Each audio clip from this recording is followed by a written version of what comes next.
Hey guys, welcome back to the Tim Talks podcast. Today I'm joined by a very special guest, Matteo. How you doing, What's up? bro? What's up? Honored, very honored. Awesome, awesome. All right, let's cue the intro music.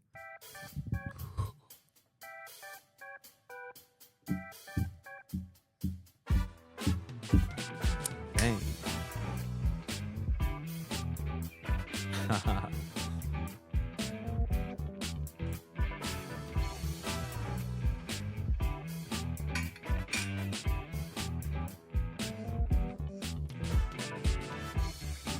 Yeah, it's a pretty long song. You wait the whole song Yeah, usually. every time. Every time. How yeah. did you choose this song? It's a preset one. Oh, it's a preset song. Okay. Yeah. Sounds like a iMovie edit. It might be. All Mm. right. Sick. All right, Matteo, why don't you tell the audience a little bit about yourself? Give us a brief introduction into you and why you're here. Yeah. So my name's Matteo Caloia. I'm actually no longer a senior. I just graduated a week ago from U Chicago. And yeah, I'm dedicating myself to making the world's best Parmesan snack company, Parmesan Rind to be exact. At this given moment, so we're building Prind. And yeah, I think that's a pretty brief intro, but can go into more depth. Why specifically are you doing cheese? That's a great question. It was more about like it was never really planned, you know. I think a lot of great companies aren't really planned in the sense of like no one's like, oh, I really want to be an entrepreneur. What should I be an entrepreneur in? It's more like a pain point that either you or someone you love feels really bad, and then just either addressing that pain point. I think on our end, it's less of a pain point. It's more of like I've always loved the rinds, always ate the rinds. So my love for them was not like just a normal appreciation. It was like elevated. So I was like, I have to make sure this gets out to the masses. And yeah, initially I just wanted to sell like the cubes, but like that has like some microbial limitations and yeah, not very food safe. So we are where we are now. I see. That's awesome. And you went through CNVC, right? Yeah.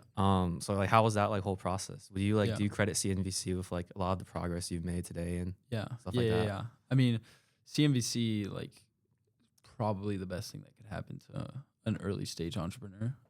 Gives you structure, gives you an excuse at an institution like U Chicago to focus on building for 3 months without, you know, without getting behind on school, if that makes sense. Because you still have to take 2 other classes at least.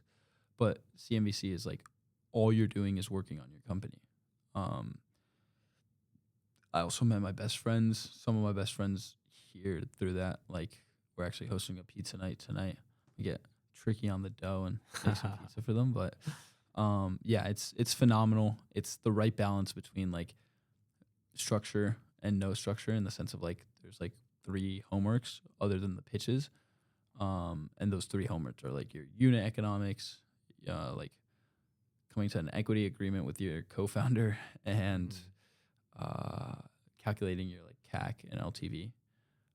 I found the CAC and LTV one pretty useless because it's like, let me just see if people want to actually buy my product before I calculate how much and for how long they're going to buy it. But like the other two are vitally important. That makes sense. Speaking of the second one, I know like YC always tells everyone just go even because everyone's in it for the long haul. Like what you've done in the past doesn't matter. Yeah. I assume CNVC is like same advice or No, actually, what I like about CNVC is it didn't really tell you how to do anything in one certain way. Really accepted like and embraced the uncertainty that comes with building a startup, which means like the advice that someone who's building a CPG startup gets is way different than like someone building an AI startup, right? There are some fundamental truths like the people who you start the company with are vitally important. And that like you have to try to cover somewhat all the bases at the start because it's just you guys. And that if you have no, like, if you're not providing any value to a cohort of people, then you're not going to exist for a long time. But other than that, they weren't like, oh, everyone should be 50-50. Like, all they wanted was, and they provided, like, adults to monitor this. Like, hard conversations, which are really, really important at the start of a startup, because that's the foundation of trust, where you're just going to start building, hopefully, a company that provides for thousands of people, not just two. That makes sense. I don't know how transparent you're allowed to be, but I'm curious. What are some of those like just tough conversations? Oh yeah. If you want to be an entrepreneur, you have to get really good at them. Yeah. But tough conversations. I think anything involving like people's future is usually tough, or like when there's a misalignment, whether that be over incentives, motivation, vision, just that leads to a tough conversation, because the success of a startup ultimately depends on like how intensely people feel the pressure of the vision. So like if you and your co-founder aren't aligned on how quickly something has to get on the market, or what the priorities for the company to succeed are, that can get really difficult, because like the most limited and hardest resource to get and like to utilize at a startup is like time. So if like you're not able to divide up how like people have roles or like use their time up, it can get pretty complicated. But yeah, I think that's a tough conversation. And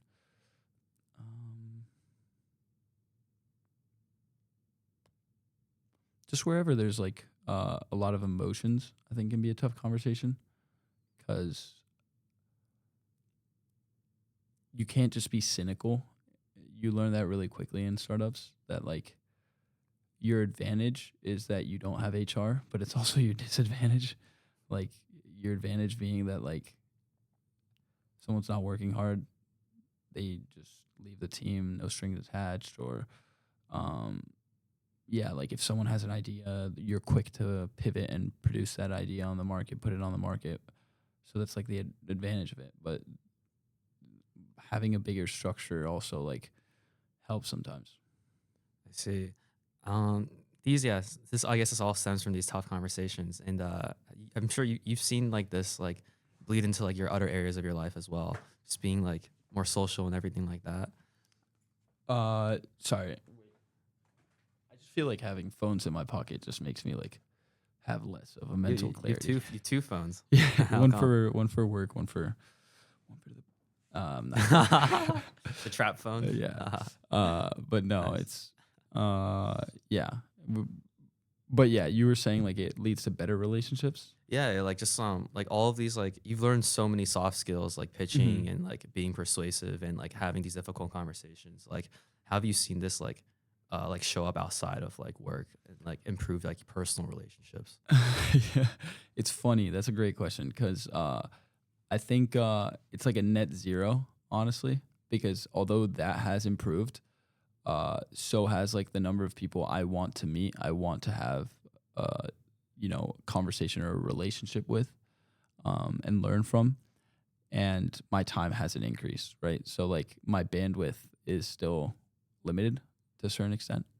But I do think like I've become better at like understanding what I want out of certain situations, and also what I need, like from the day to day, right? So there's a certain level of like social fulfillment that I feel like I need, primed and not primed related, like, and yeah.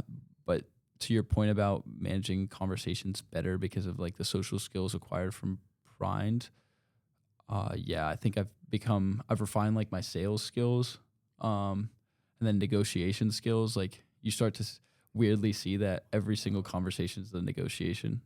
Like this podcast, like is a negotiation of time and a negotiation of like subjects. It's like, I bet if like you have a question that you feel is like risky and like you don't think I'm gonna answer, and I answer it, and like you're like you feel good about the fact that I answer, then you're gonna like ask easier follow up questions or stuff like that. Like, yeah.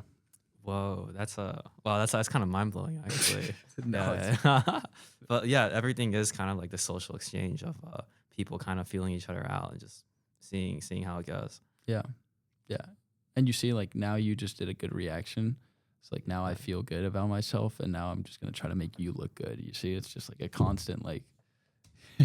Type shit, bro. Type shit. Sick. What would you be doing if you didn't if it's not for cheese? Like would you be doing some AI B2B SaaS startup or No. Uh, um, it's weird because uh, I think it's very hard for me to like elaborate on that just because I know what I wouldn't be doing for sure, but fundamentally I'm like driven by passion, people, and like purpose. Like genuinely, that's all I really care about. And if I can't be passionate about something, then I just won't do it. Like so I know I wouldn't be able to do something that I'm not passionate about. On the other hand, I'm also so that demands like a lot. Like having fulfillment from your job, being able to be passionate about your job and being with great people. Like it seems simple, but it's pretty hard to achieve, you know? Mhm. On the flip side, I think I can be a pretty like simple guy and enjoy simple pleasures and like if I could be like physically active every day and live in a place that has like sick weather, uh I think I'd be pretty happy. So I think like yeah, I know what I wouldn't be doing, but I definitely it's hard to imagine a reality that isn't prime because I've been so absorbed for it for a year and 6 months now. I see. And has it like taken over like your entire life or are you still trying to like figure out a good work life balance? Um, First of all, balance doesn't exist, like at least in my opinion, and the balance or like what I see as a balance is like going all in life. So going all in what I care about. So like each day I wake up and it's yeah, prime is the thing that kind of structures my day. Like I'm doing prime stuff for the majority of my day, but if there's a friend in town that I really want to see, like I'm gonna see that friend, um, because it's just made me become very intentional about how I allocate my time, and also realize that like what really matters to me. Um, So I don't think it's like quote unquote taken up all of my life because it's not like some passive thing where it's like it's growing on me. It's not like a heroin addiction where I'm just like, Yeah. you know, becoming this possessed creature. Um, but I have to say that like it is I see it as my baby. So it's like I'm cultivating it. And at this moment in time, it does require the majority of my energy, focus, and time. At that same with that same like sentence coming out of my mouth, I do realize that like it's made I think my whole life better. Like uh I still believe I'm relatively healthy, like in shape, have great friendships. And that's also thanks to Brian. You can't be like some obese dude promoting like a healthy cheese snack startup, and I hope to never be that. Yeah, it's true. So yeah. What about so what people how big is your team right now? It's right in this moment 6. Nice. And when is it so I know you've gone through like a lot of like team switch ups and Yeah. changes, like different co-founders, et cetera, Yeah. et cetera. Like Yeah. can you walk us through like a timeline of Yeah. like just how you are from beginning to now? Yeah. Yeah. So, I mean, there's only ever been really one co-founder, which is Kai. Mm-hmm. So we started it, and then Kai had always believed, even when we started it, that he would be a teacher at a certain point. He just didn't know when, and he thought it was gonna be like a post prime thing. But so 0 to 1. So 0 being like idea stage to the end being like when like we pitched at CNBC, and I say like that's kind of the one because that's when we got into Foxtrot and when we got like investment. So like tangibly, you could say that the people who believed in Prime was no longer just Kai and I, right? But until then, arguably, we were just two crazy guys chasing the cheese dream. So Kai, and then he realized, and this is for him to say, like I'm only just giving a summary and what has been told to me by him, but like, yeah, he realized that like the next stage of growth was not what he was so passionate about, he saw it as becoming a bit too like corporate, in the sense of like you're no longer just like iterating on a product. He was a very big product guy. He was always the guy who was spent the most time in like the lab when we were cooking it up, and in the kitchen and the shared kitchen. And so he started to feel like his passion dwindling for that side. And by that time, we had already, this was like midsummer of last year, we had already brought in Riley and Emmanuel, two guys who had initially started as summer interns. And then with then we also brought on two guys, the Leos. So like this is to show like how much changes at a startup. The one thing that has stayed constant, I think, is, well, at least for me, is like the motivation. And it's always just been about like creating a product that genuinely tackles the fundamentally flawed snacking industry. So something that is sustainable, it's good, tastes good, healthy, and it's convenient. So those are like the four pillars. And everyone who has come since Kai and I started has had to buy into that mission. And then to be completely honest, like the changes of like the team structure have mostly come because of it being very hard to align long-term visions when something is growing so fast.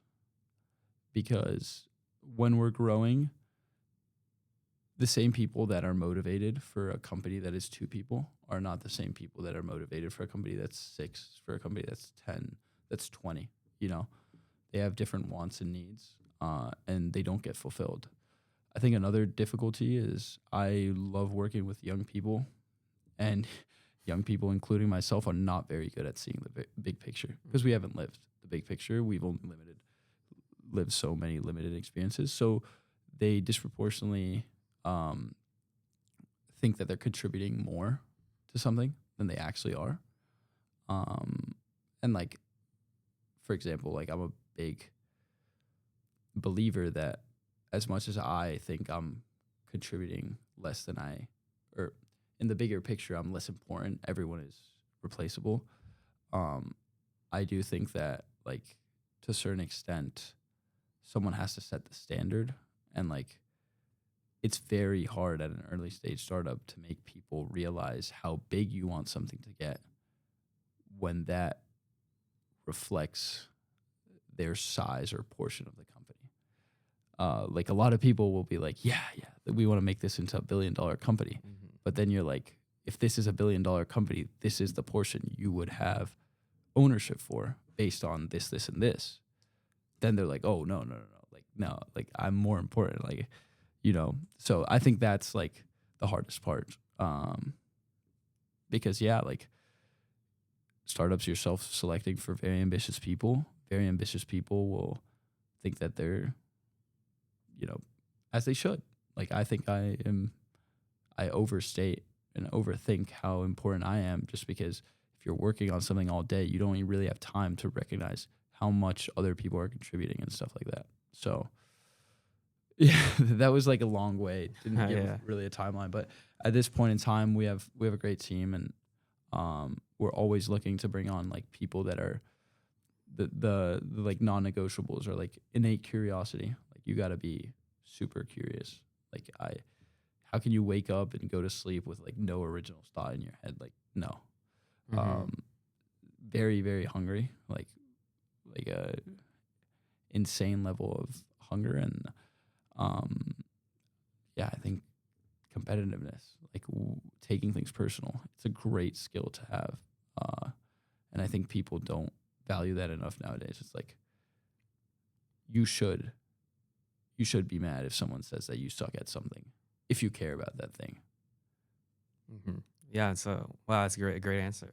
I'm very curious about like the team dynamics. Like so six of you guys. Do you guys all have like a lot like separately individually defined roles, or is everyone kind of just doing everything? Yeah. No, that's a great question. So no, we have some like Attila. He does like the content, the more of the marketing stuff. And he's like, yeah, he like leads the creative stuff. And I think it's very important to surround yourself with like creative people, whatever role you're in, because they bring like a non-linear thing, like way of thinking. And like a company is usually just like, how can we sell more packs? But if that's the only logic you're using, it's very hard to build a brand.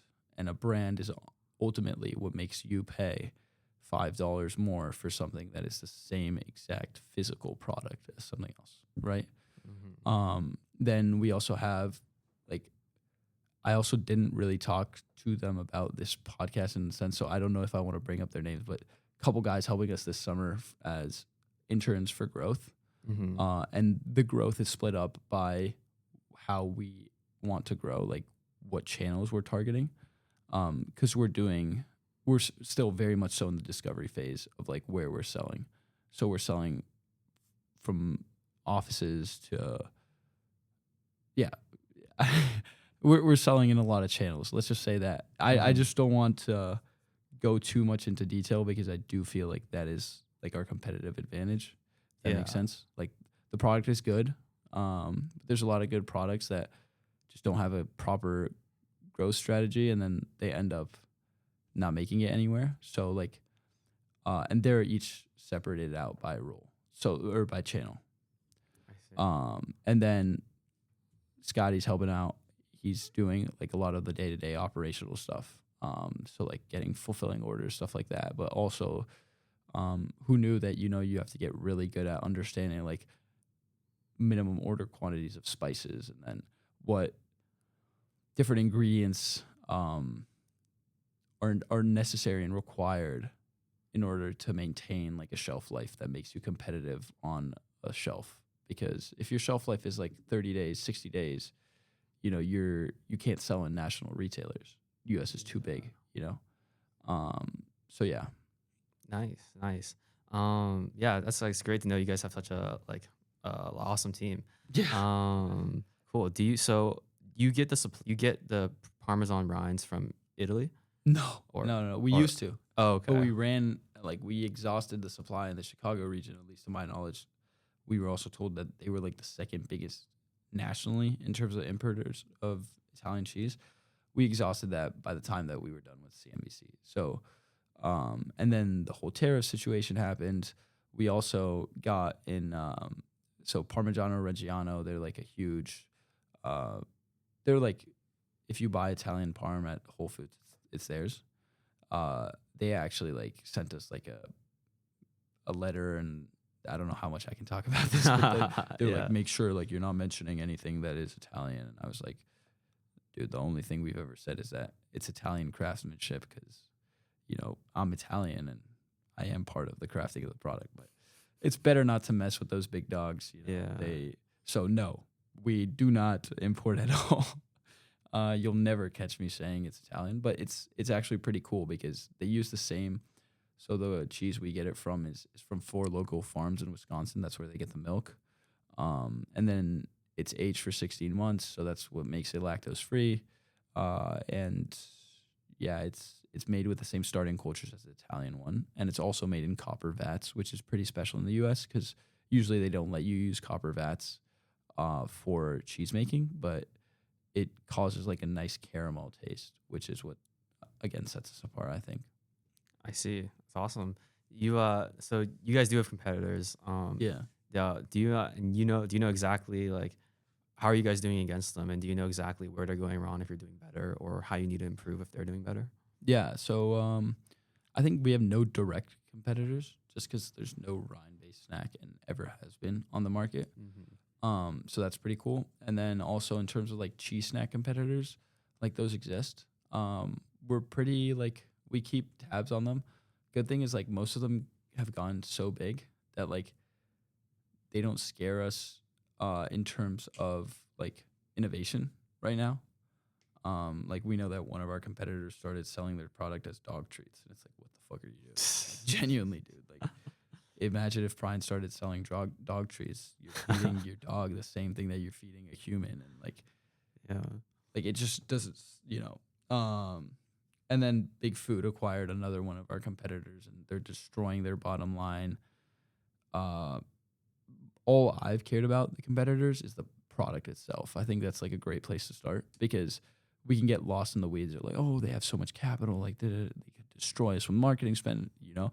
But it's like all that really matters, in my opinion, is are we like financially sustainable as a business? Like, do we require a bunch of money to survive, which is not the case. And then the second one is like, um, is our product better, like taste wise, nutritional wise? And no, none are. Like, no one's gonna have our protein density. No one is gonna have our like um, texture and characteristics, and no one's gonna have the other nutritional facts that we have, like lactose free. Um, there's gluten free snacks, cheese snacks. That's not that hard to find, but like the ratio of like fats, protein, and calories is pretty unique as well. So I think we're pretty differentiated from the closest competitors. That's sick. Sick. Yeah, and I've tried all the flavors of Prime. They're pretty good, bro. Yeah. I know a lot of startup founders, and they never plan for acquisition. It's like something that just kind of happens. Nah, In the so you would never. it's just it's such a retarded question. Like respectfully, and I hope that gets bleeped out. But like I genuinely think it's so retarded because if someone is building something with the same passion I have, same intensity, like it's honestly like it's like an insult to ask something like that. And like obviously like nothing personal. Oh, no, Like you I get good. asked this like a lot, too Mhm. much. But like it pisses me off because it's like 99% of the time people who are asking that question have never created anything. You know, it's not other startup founders that I really respect that are asking me my exit strategy because it's like if you're building something, you know how fucking hard it is, like how much you have to be alive and present in the day to day in order for it to actually work because you are dealing with so many variables, half of which are in your control, the other half are 80%, which is not in your control, and you're just reacting, right? So, yeah, I think someone who's coming to you, and there are companies, Grund sold like the vitamins. I don't know if you know them. They sold in like less than 2 years, right? And they were built for acquisition. That's just not the type of A, founder I am, and B, like company Primed is. Like, we look for a longer term, more sustainable trajectory that may not have like the massive financial gain that this guy had. But yeah, if you sell a company, you also have a shit ton of time that you have to know what to do with. And like right now, this is giving me a lot of purpose. So I think I'm sticking to Primed and just trying to build it, man. Like Mhm. building is something beautiful and it always takes longer than you think and it's always harder than you think. And yeah, I think that's the focus right now. It's not, and there is no like this is not like a cover up. No, there's no second thought after someone asks me this question. It's not like I'm secretly no. Like I just don't think about this stuff. I can't think about this stuff. Like how could I think that it's more time sensitive and more urgent to think about how I'm going to sell a company and how I should structure the company to then sell for it? That's taking away time that I could be spending on making this company better, you know? It's a very good mental process. I feel like I catch myself like thinking about like I'm trying to plan my career too much, Yeah. but like after so much planning, it's like wow, I haven't been like building my technical skills. Yeah. I just been wasting like brain points on like just thinking about the future. Yeah. So that's it's good to have this clarity. So do you personally cook all the cheese or like No, we're at this point we have a factory.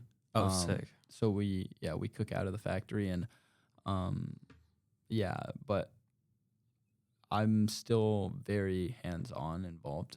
Like the factory we can produce at the factory we produce at is like it's very efficient. So but there are, needless to say, like I'm involved in as much of the process as I can be. A bit out of choice, but also a lot out of need, Mm-hmm. because when you're running a company the way we're running it, which is like very much bootstrapped, like you need a very tight feedback loop between consumer and company. There has to be a direct line of communication, because if someone doesn't like a product, or you want to do a flavor iteration or stuff like that, like, you want to make sure that before it can reach more people, you're you've got some feedback, if that makes sense. Yeah. And also having your like, you can't be everywhere, but having like quality checks at each step is very important. One thing I'm working on right now, getting better at, is like, how can you go through the leveling up of yourself as a builder, because that's what I am right now. Like, I've just proven that I can build something, but then there's managing people, systems, and then on top of that, it's leading, you know. And if you look at big institutions, great companies, they all have people like that. And some people are able to level up from builder to manager to leader. And I'm figuring out live in the moment if A, that's something that interests me, or B, if like I'm good at that. And my mentality is like, I love challenges, so I'm obviously going to try my best to be a great builder, manager, and leader. But one of the things that's hard about that is that when you're building, you get like a lot of fulfillment from actually doing the thing, actually handing the package to someone. And you start losing that the more you like scale. You know, so for me, it's like a fine balance. I want to be in-person sampling, and I love seeing someone eat Rind at the reg. But at the same time, I want 1,000 people to be eating Rind in every college campus, because I truly believe that would be the best. So yeah, that's like kind of my mentality right now. Don't know if that answers your question. No, that's sick though. That's sick. You've gotten to like meet a lot of big dogs. Like you talked about like the Costco CEO, Yeah. right? Like how did this happen, and like what is like in store Yeah. for you next? Yeah. So met the Costco CEO at Ron, and he was at the EC. So it was like a Economic Club of Chicago dinner, and he was speaking at it. And I've also met. I mean, I met like at this point like the Starbucks CEO, the Costco CEO, CEO of the biggest fresh pasta supplier in the world. And what you start to recognize is like the takeaways. And I find them super, super like revealing, like common trends between them. And then you also see that there's like, they have their individual niches that they also, and like golden nuggets that they drop at these conversations. But I was actually a guest of Samir from Polsky at that dinner. And then, same thing with the Starbucks. It was like a bigger event, right? But whenever I'm in big events, I'm like, I need to extract the most. What's the next time that I'm going to be with the CEO of Costco, right? Within 5 feet of him. So of course I went up to him. Of course I planned. Of course I made custom packaging for him. Of course I wrote a handwritten note, because it's like in the age of AI, when's the last time he didn't read an email?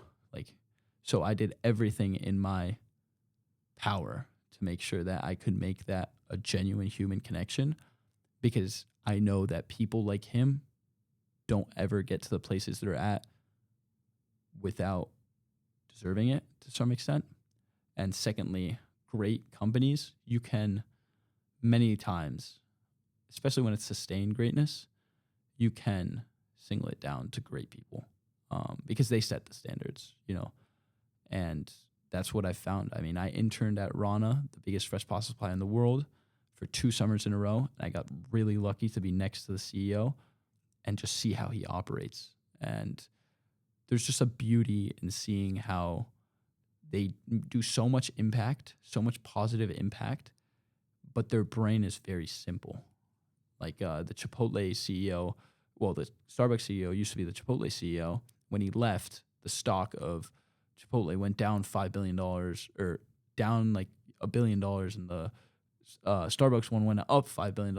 And some people could say like, how can one person have that much influence? But then you look at like the systems he's brought about and how much he thinks in first principle. And it's like this guy was the reason that Starbucks right before COVID switched from fax machine printed orders to mobile orders. And he was pushing employees to do mobile orders in the back rather than only doing frontline orders, so in person. And then COVID happened, you know? He got lucky with that. But that was him like embracing innovation. So some things that I see greatness out of these people is like they really see a power in innovation. They have really strong values that they just don't compromise on, and they just are willing to take risks day after day. Like they believe in themselves in an unwavering way. I think that's it, and they're just great people. Like they're genuinely great people. Like it's really hard to talk to these people, get time, but when you do, like you realize how, being a good person goes a long way. I see. Yeah, and I feel like you've dropped a lot of gold nuggets already. I think the little things like that handwritten note that Yeah. probably like actually makes a huge difference. Yeah. I just talking about that. It was funny because right after I met him, like my friends were asking me like how it went, and I was a bit disappointed. I was like, mind you, I had food poisoning that day. Ooh. So yeah, and I was in the trenches. Like I was in the office right before leaving, and like I was struggling to find out how I was gonna get home. Not even to say, because I was still like wearing non-suit attire, and then I got there and like I was throwing up, and I was just looking in the mirror, and I was like, this kind of defines the moment for me. It's like, regardless of what's thrown, if I'm still able to show up in some way and be somewhat presentable, like, and then also I was like, in a day, 2 days time, I'm not gonna give fuck that I had food poisoning, right? All I'm gonna care about is I met him and did I do the best I could, and so I kind of brought it in together. But I was a bit disappointed because I was like, this guy feels like he's so hard to talk to. Like, you know, like I tried to do everything in my power to get a bit of his attention or whatever. And you realize that, A, you don't deserve anyone's attention. You don't deserve anyone's applause. Like being very prepared and being very hardworking can increase your chances, but success is never guaranteed. And you should never come with the mentality that you earned something. Like, no, nothing should be and is ever given to people. One. And then two, it was just like, you have to have a peace of mind. Like I controlled everything I could control, and the rest is history. And I came out, I was like, I didn't think I made like a great connection with him, but then, you know, emailed him and he responded immediately. So, and he did remember. So, that's to say that like those small things, the higher up you go, the more the attention to detail gets recognized. That's sick, bro. Sick. Yeah, awesome. Quick side question. For sure. I was talking to a friend, and she and I asked, and like I forgot. Oh yeah, we were talking about the graduation speech. How did the graduation speech go? Yeah, I thought I could have been a bit. I think it went well, especially rewatching it. I just I could have been better with like some words, because I think speaking at a graduation like Chicago, like your words, like the words you choose have to be really on point, because you're representing an academic institution that's like very intentional in the way it portrays itself. But other than that, it was a sick opportunity. Go ahead, finish the question. Oh yeah, no, that's awesome. She was I was like, oh yeah, she's a senior, she's about to graduate, and I was like, are you excited to like hear Matteo speak and all the other speakers? And she was just like, oh yeah, the other ones, not Matteo though. And it was so interesting because I thought, why he's like this awesome like cheese guy, and she was just like, oh yeah, I don't like the marketing. Okay. And I asked why, and then she said, I think it's too sexual, but yeah, I don't know. How do you like respond to like, I don't know, this kind of like constructive criticism, or if you even think it's valid at all? I think it's valid. I mean, who am I to say? I have like tens of thousands of outrageous opinions every day. Mm-hmm. And yeah, I mean, I think that's a perspective. Like, I'd love for her to like say that, like, to me. Um, yeah, like, and I do think that,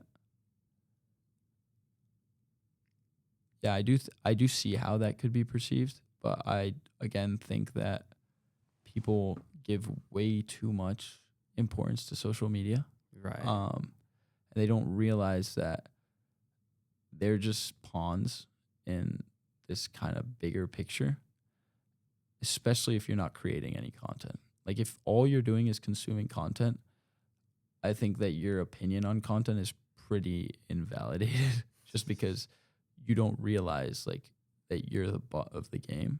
Like Mhm. that to say, like we definitely are not trying to go into that direction. Like I think there's a lot of ways that you can get views that are just like trash views, just like not community building views. So that's like a very valid critique. And like we've like again, Attila is great with storytelling, so I'm trying to give him more ownership over that because I don't have a experience in like creating content and stuff like that. Um, but yeah, I mean that's super valid. I'm sad to hear that she, um, yeah, that like there's such a direct correlation between like the marketing and then her view of me as a person because Mhm. I don't know if I've ever talked to her or interacted with her, and I hope that if she did have a conversation with me, that's not the takeaway. That would have been like I don't like this guy. But I mean, I can only control my own actions, and I can definitely like control the way the direction of the Instagram is going in the videos, and I do think that it's a fair viewpoint. So it's like hopefully that's not a feeling that she continues to get from our videos and content.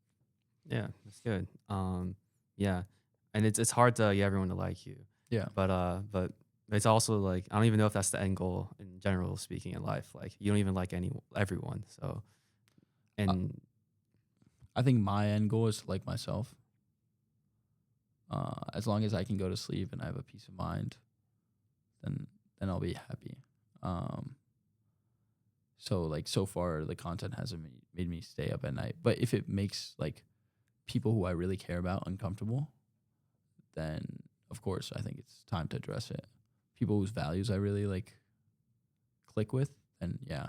But yeah, you were saying it's not even the end goal to be liked or like or yeah, just pointing out that like yeah, because I mean I as just like running social media, like I care so much what people think of me, yeah. and but then I also realized like and I really want everyone to like me, but then I saw my name on U Chicago Ops and it had like 100 upvotes. And I just realized, yeah, I mean like I don't even like everyone, so I shouldn't be caring too much about everyone liking me, but of course you can't help this like human feeling of like Yeah. wanting to be liked, and so yeah, and that's all I guess. It's just about prioritizing the people close to you, and I Yeah. think you've prioritized that good. And I have a question for you. How many likes did you get on your last social media post? Social media posts, not sure. I think maybe 50 or something. How many followers do you have? Oh, like 250 ish, something like that. There you go. So like, So but you don't think about that 250 every day, right? that's true. But you Yeah. do think about those 100 people who upvoted. And that's exactly why negativity spreads on social media so much faster than positive because humans, especially when it's regarding themselves, are very sensitive to negative. And I'm a, you know, I'm a victim of that just like you are. It's Mm-hmm. basic human nature. It just gets weaponized in social media. That's why like gory videos go viral. Like, Yeah. so I think like having this stoic mentality is very hard in the moment, right? Like you just saw it live. Like I care about what she has to say because she um had like a negative or like has a negative connotation with pride, and I care about pride so much, right? It's not Right. even about me. Like when people hate me, I don't care. At this point, like I actually don't care, Mm-hmm. right?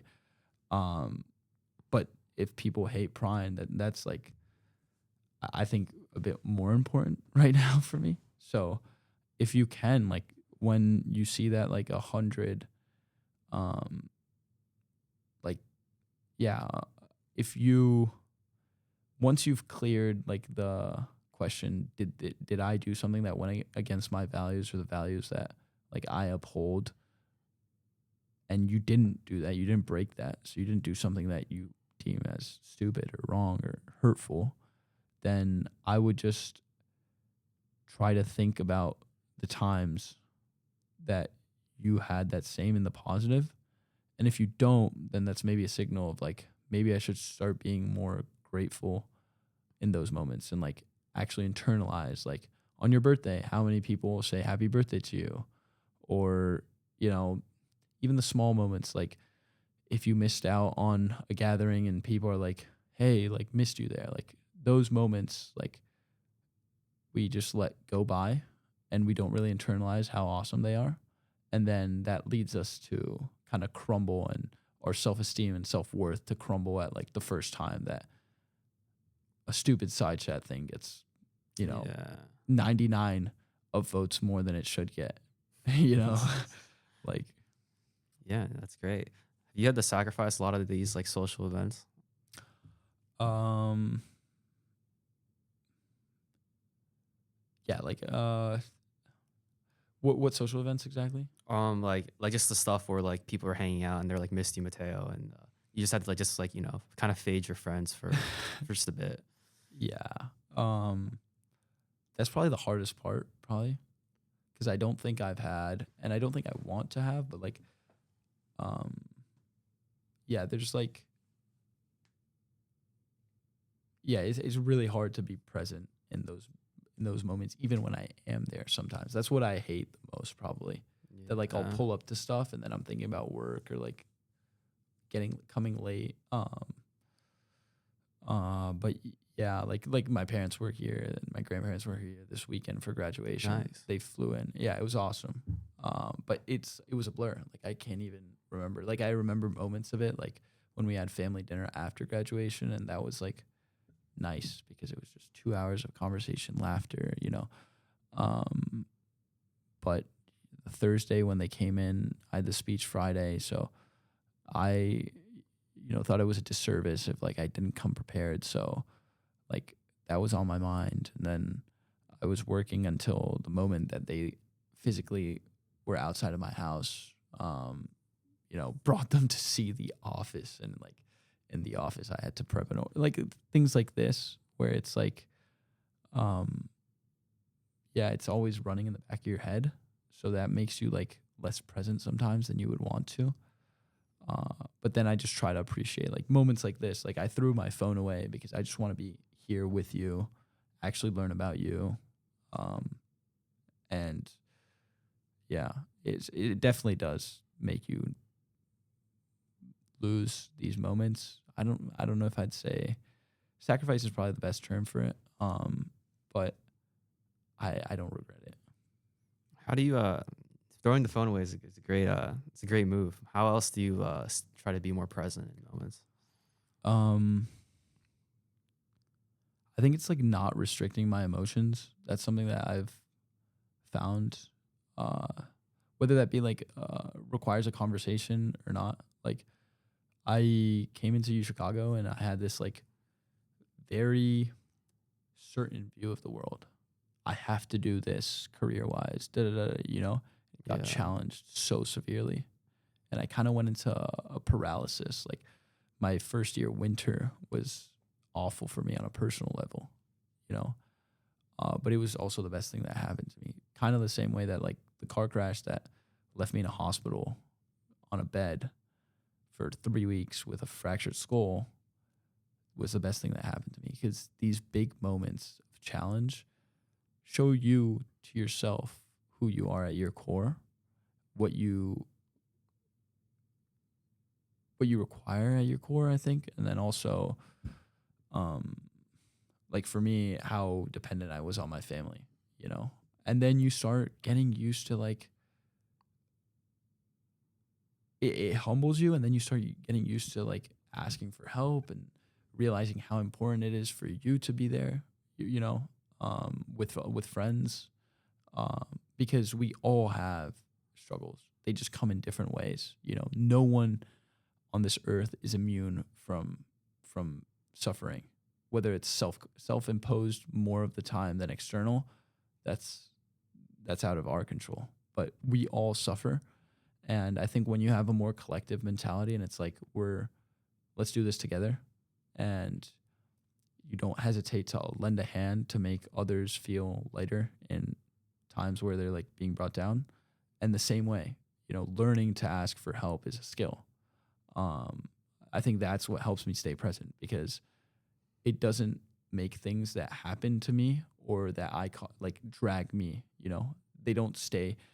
It's like the joke is like goldfish mentality, but genuinely. And the only way you can have that is if you actually process the moments. That's what I mean by like living with emotions. Like if I lose something, whether it be like a card game, right? And I'm genuinely pissed. Like I will be genuinely pissed for however long I allow myself to be, and then get right back into it. But I think a lot of people, like, they'll cope through things. Like they'll have feelings for a certain person and they'll just like distract themselves, and they'll be like, let me just like not act on it. And it's like, dude, you're wasting your time, you're wasting their time. Like maybe you don't have to be extremely direct, but express it. And then life is so much more vague and uncertain than we always think, because we love having control over things we don't have control over. So what's to say that it's not like it's going to be road A or road B. Like there's definitely another road where you just only find out by living in the moment, acting on it, rather than just like freezing, not acting on it, which is an action. I like how you've developed, it seems like, your own ideology that is stoic, but it's like but it allows yourself to like channel your emotions to like your specific strengths in certain situations. Yeah. So what is that kind of like your framework and ideological or just like sense of like that guides your life? Yeah. So if this is like more of like a religious belief or like, Yeah, I think you can interpret it that way. It's funny because I actually think like religion is great when you don't have a strong like purpose, because it gives you that, right? It's a discipline. But what I've found personally is like the hardest discipline is entrepreneurship, because I'm currently living on the fact of whether I can sell cheese, right? Like that, and I have the, like, yeah, I went to an incredible high school, incredible college, right? So I'm very fortunate that it's not as alive and dead as other people have it, right? Whether like I don't have a family I have to provide food for, right? Like it's still relatively not that risky, but it's still a pretty risky career path, right? And I think it just has simplified my life in a sense, and that has made it so that I don't feel like the need to believe in like a greater like power or like a certain religion. That's not to say that I don't believe that everything happens for a reason. And like whether we construe and like create that reason after something happens, and that's just how powerful our brain is. It's kind of when you look at someone's LinkedIn profile, and like their current job, and then you look at all the other jobs they've had, and you're like, oh, that makes so much sense.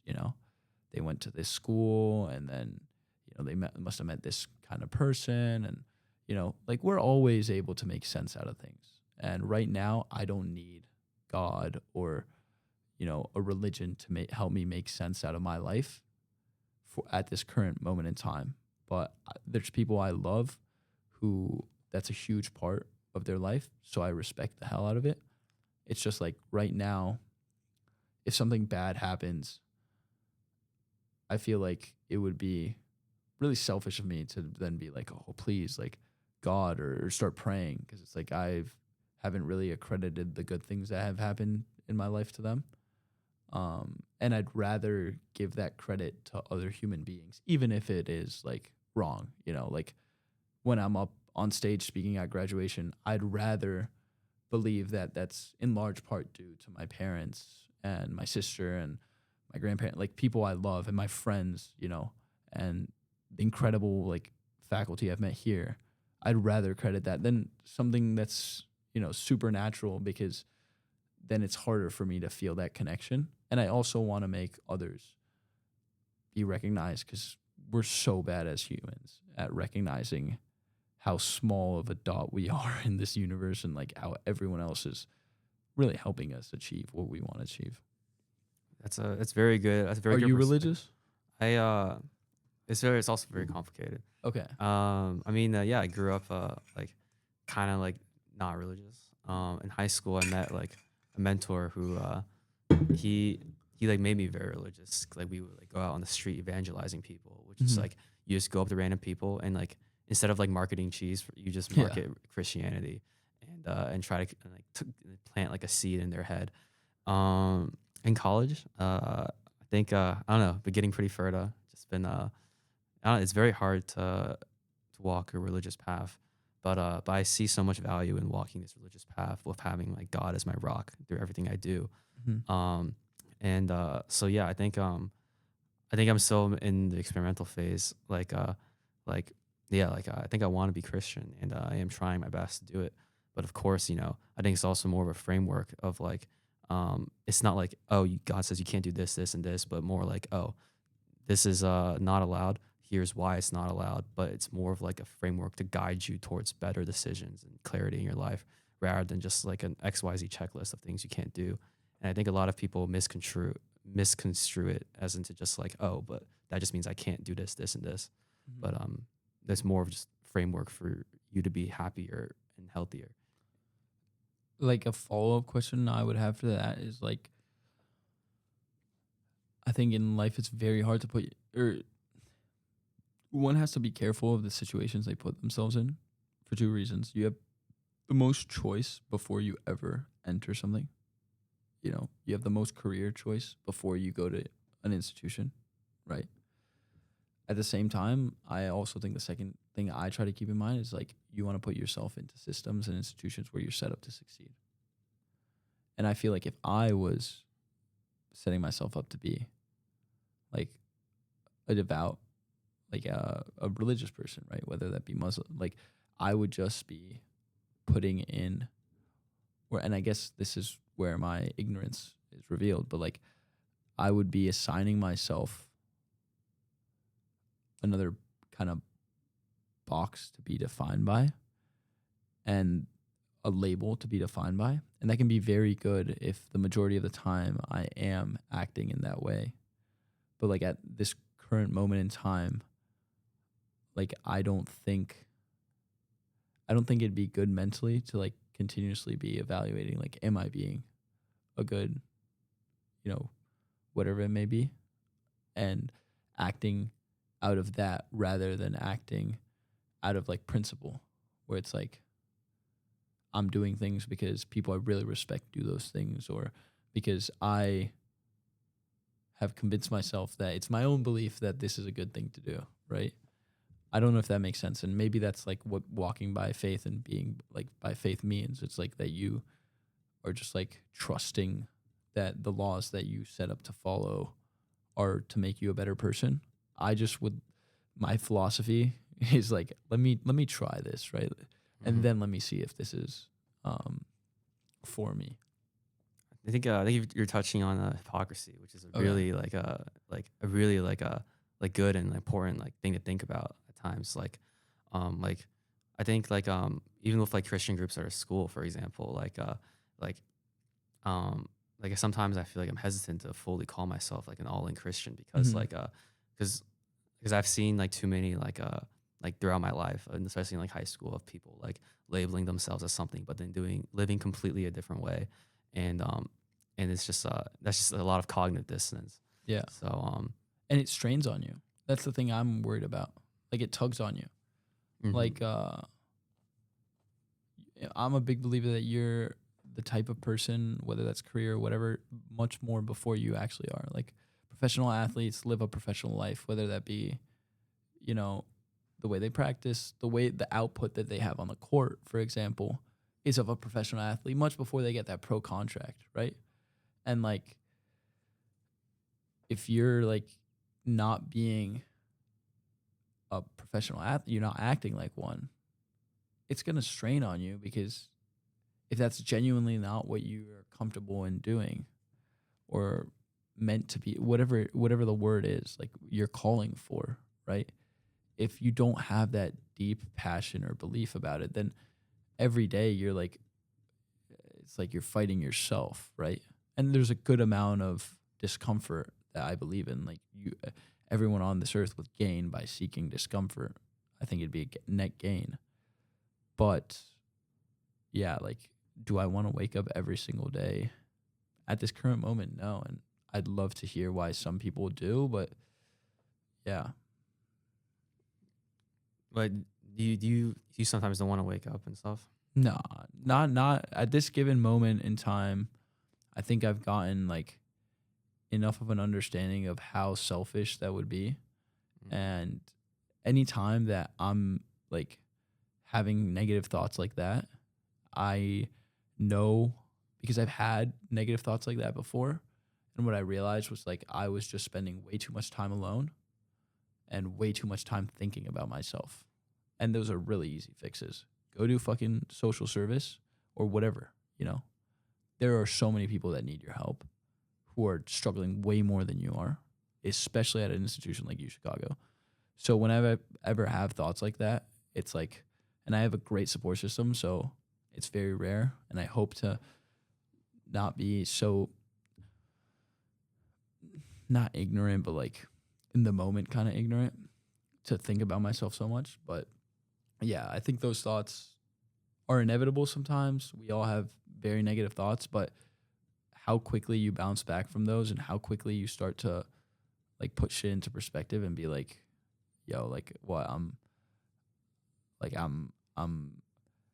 hating, or I think I'm hating my life because I have to make this really tough career decision, which is like, and then you realize, do I have to make this tough career decision?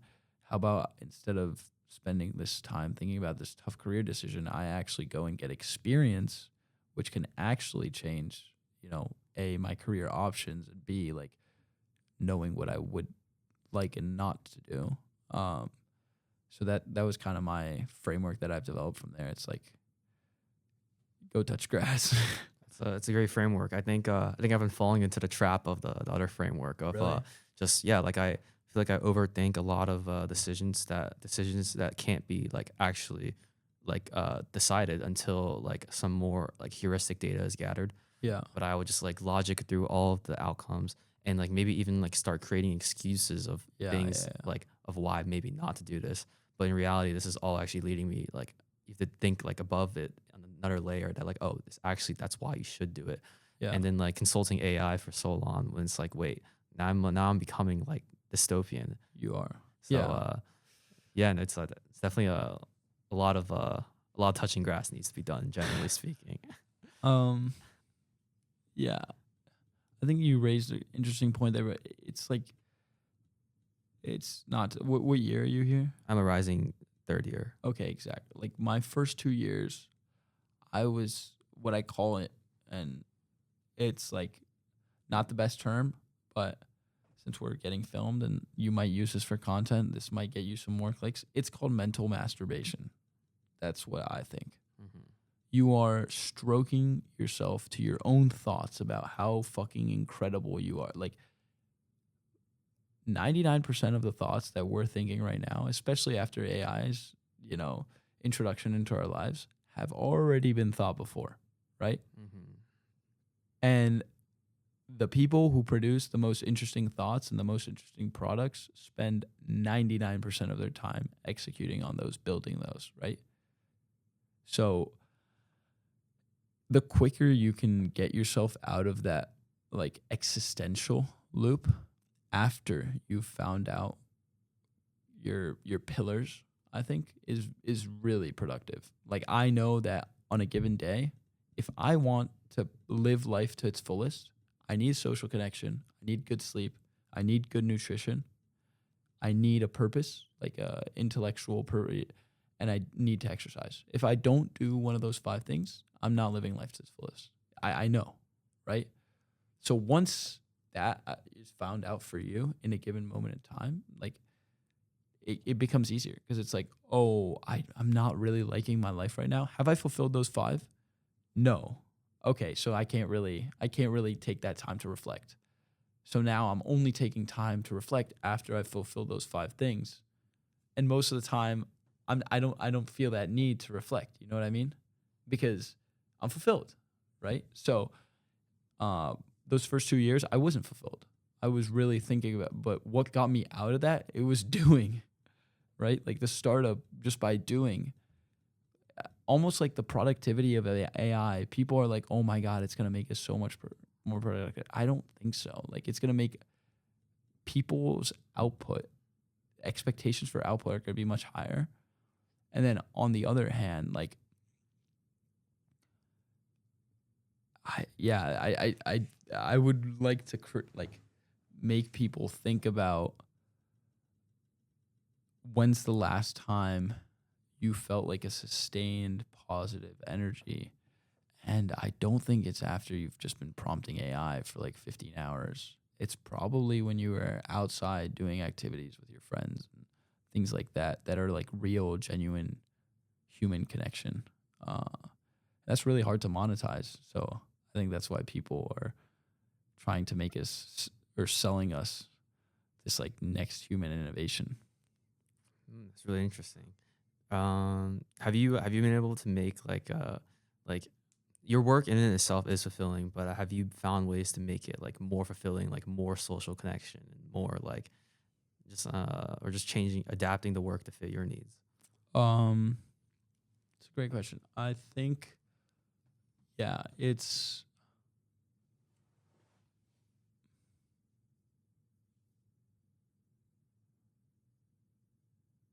like more fulfilling, making the work more fulfilling.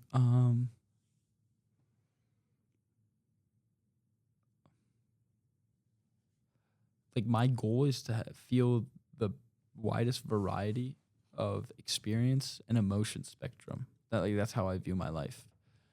And to this day, nothing has brought me into such cool situations and cool rooms as Prine has so far. So that's kind of like my compass. And in terms of fulfillment, um, like I've had fulfillment from like soccer, right? And in moments, it's matched up with some of the best moments I've had at Primed, but sustained, nothing has ever met. Like the best day of my life has happened 3, 4, 5, 6, 7 times. You know, like when I've been with Prime. So that's a great indicator. And then on the fulfillment side, it's like just being around people. Like being around people that you find are really fucking cool is the way to crack the fulfillment. And once you do find someone like that, keeping them close, you know, I think that's, yeah. I don't think fulfillment is something you can optimize, which is crazy to say. But like, if I were to spend more time like thinking about like how could I get more fulfillment out of primed, I don't know if that would be helpful. I think it's more like a thinking by primary and like like it's like I really like this person, boom, let's continue working together. Or they have another great idea, they probably deserve more responsibility, more credit, things like that, you know.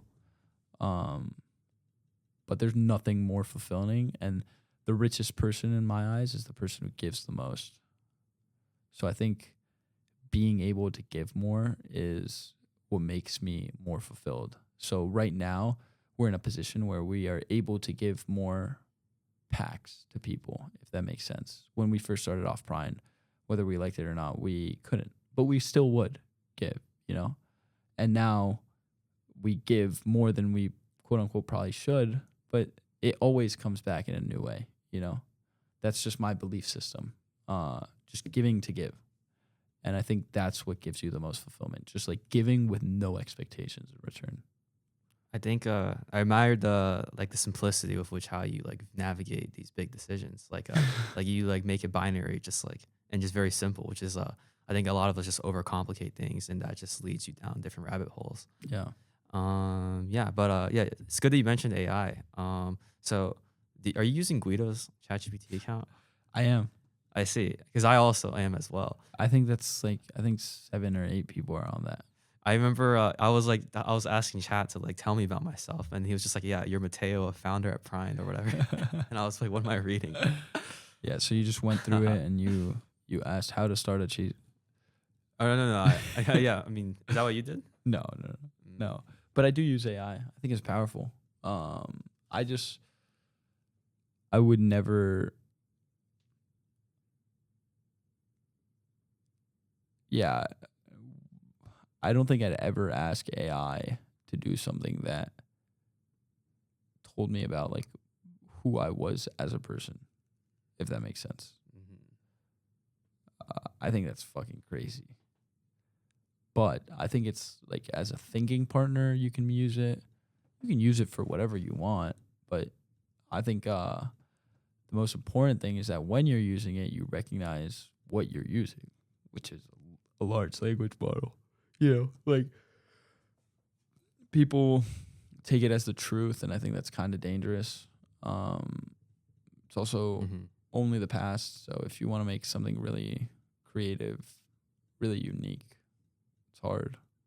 Also, doesn't really have like a personality. You can't really like try to make AI make jokes. It's so unfunny, you know. So those are like, and also like the journey. It takes a lot of the journey away, which is very important. Like especially for creative processes, like it can make things that take hours and seconds. But do you want those things that take hours to be made in seconds? For example, music, art, like the beauty, especially in the eyes of the people who appreciate and make it, it comes from the process and the journey. Um, but then now that's just all taken away and all the learning, you know. So I think people have to be cautious about how they use it. Um, they also have to recognize that like the way our economy is set up right now is that we are banking on AI to make a gargantuan leap. Like the way the economy is structured right now, the only thing that is saving us from a recession is AI, I think. I'm not that knowledgeable, but I think you take away AI from or AI companies from like the S&P 500 and like the yeah, I don't think it's looking too positive, and it's not like they have an insane value add to our economy right now that can be monetized, you know. Um it's making people not do mundane tasks as often, which I think is powerful. But now it's almost becoming just like AI is talking to AI. Like people are sending emails with AI, and then people are Mhm. reading, interpreting emails with AI. Yeah. That is very dystopian. Because then we have to ask who's behind all the AI privacy information. Dude, do And you like those people? That's my thing. Do you know those people and do you like those people because they're control like you know like yeah, and no one really asks that question. They're like, it's simplifying my life. It takes 15 minutes away from my day. And it's like, nah, not really. Like, but yeah, that's a great point. Like, do we know who these people are? Because they have a direct impact on our future. mhm. Yeah, I think you can tell so much about a person if you just read their chat logs or Claude Yeah. logs. Like Yeah. that's because so many people like use it as like a therapist and like Yeah. and just use it for its like guidance on everything. Yeah. And me guilty included, honestly. So Yeah. And I think I've probably as well, like I don't like, which is a bad sign. I don't know exactly what I've used ChatGPT for or, but like I'm just having this conversation. I've thought about it. It's like, who's the person you trust the most in your life? parents, Okay. How long have you known your parents for?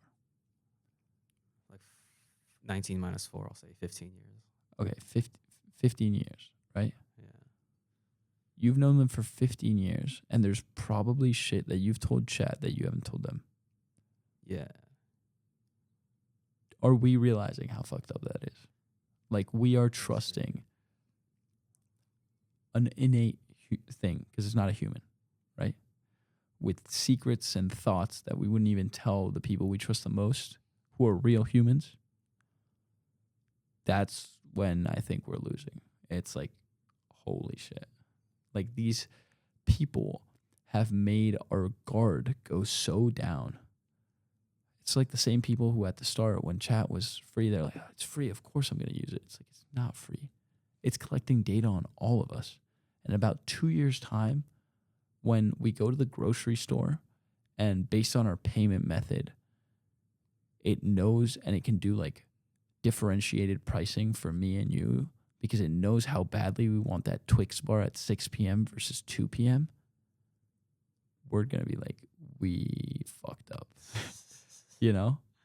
Yeah. Is this actual progress? That's like what we have to keep asking ourselves, because we are losing natural resources. We are destroying our planet for AI's growth, and we're doing it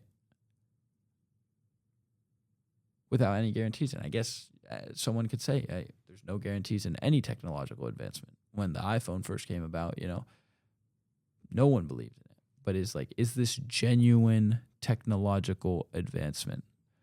If we are increasing the accuracy of X-ray readings, because it's very good at reading X-rays and pattern detection, so cancer and stuff like that, it can detect very well. But so I think that's insane. That's great. Yeah. Where do we draw the line? It's sad. So I'm actually doing research in AI applications to oncology, which is cancer, this summer, and I'm seeing how there's so little like advancements in this field of AI, but then AI for like social media or for like random like web apps and whatever, and that stuff is the stuff that blows up. So it does feel like a lot of times like our resources are channeled into the wrong thing, but then the bigger question is like we can talk about these things, but one of my social professors, he called our generation jaded, and what he meant by jaded was everyone no one really wants to fight global warming, fight like all these politics, or like make like real change and like save the world. No, everyone in your generation is kind of just focused on like, you know what, I don't want to get involved with that.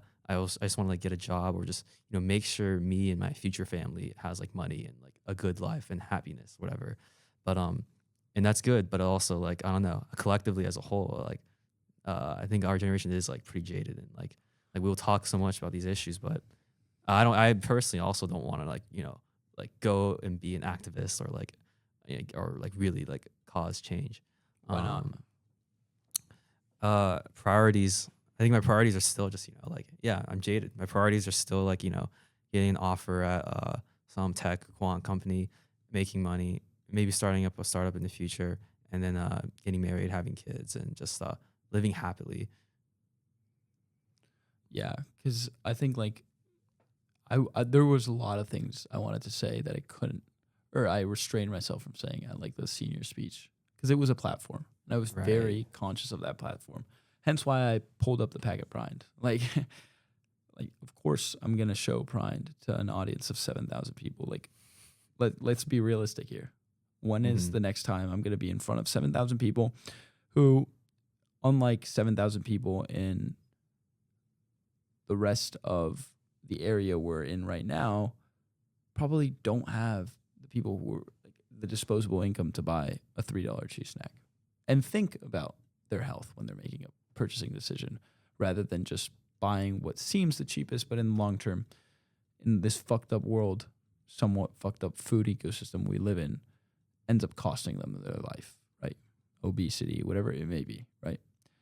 So yeah, like that's to say that if there's anyone that wants to create change in this world and should feel like it's the easiest, it's people at institutions like this. My speech, I wanted to talk a lot about risk and how when you're at UChicago in this fortress, in this force field, risk, whether you like it or not, is the lowest it will ever be in your life. Taking that risk about a passion you have, making that friend, doing that assignment, taking that class, these are nothing in life. You don't have any responsibilities, no real responsibilities. Your food is taken care of. Your sleep is taken care of. You have all your best friends within a 1 mile radius. You have at least 10,000 people your age who are around you. It's like, what the fuck are you doing?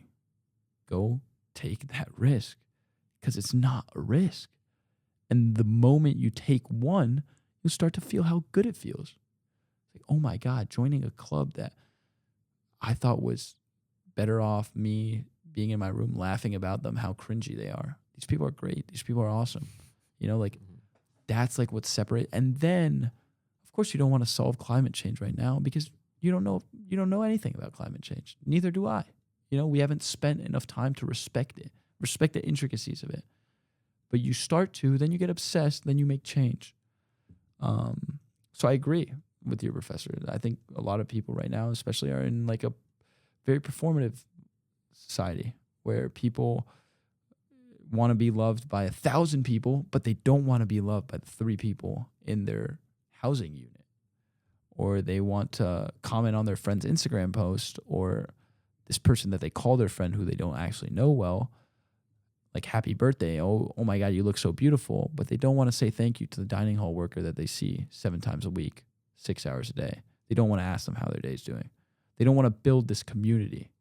They care about knowing usernames. They don't care about knowing people's names. Like, that's the society that we're in right now. It's very performative. And I fall subject to that.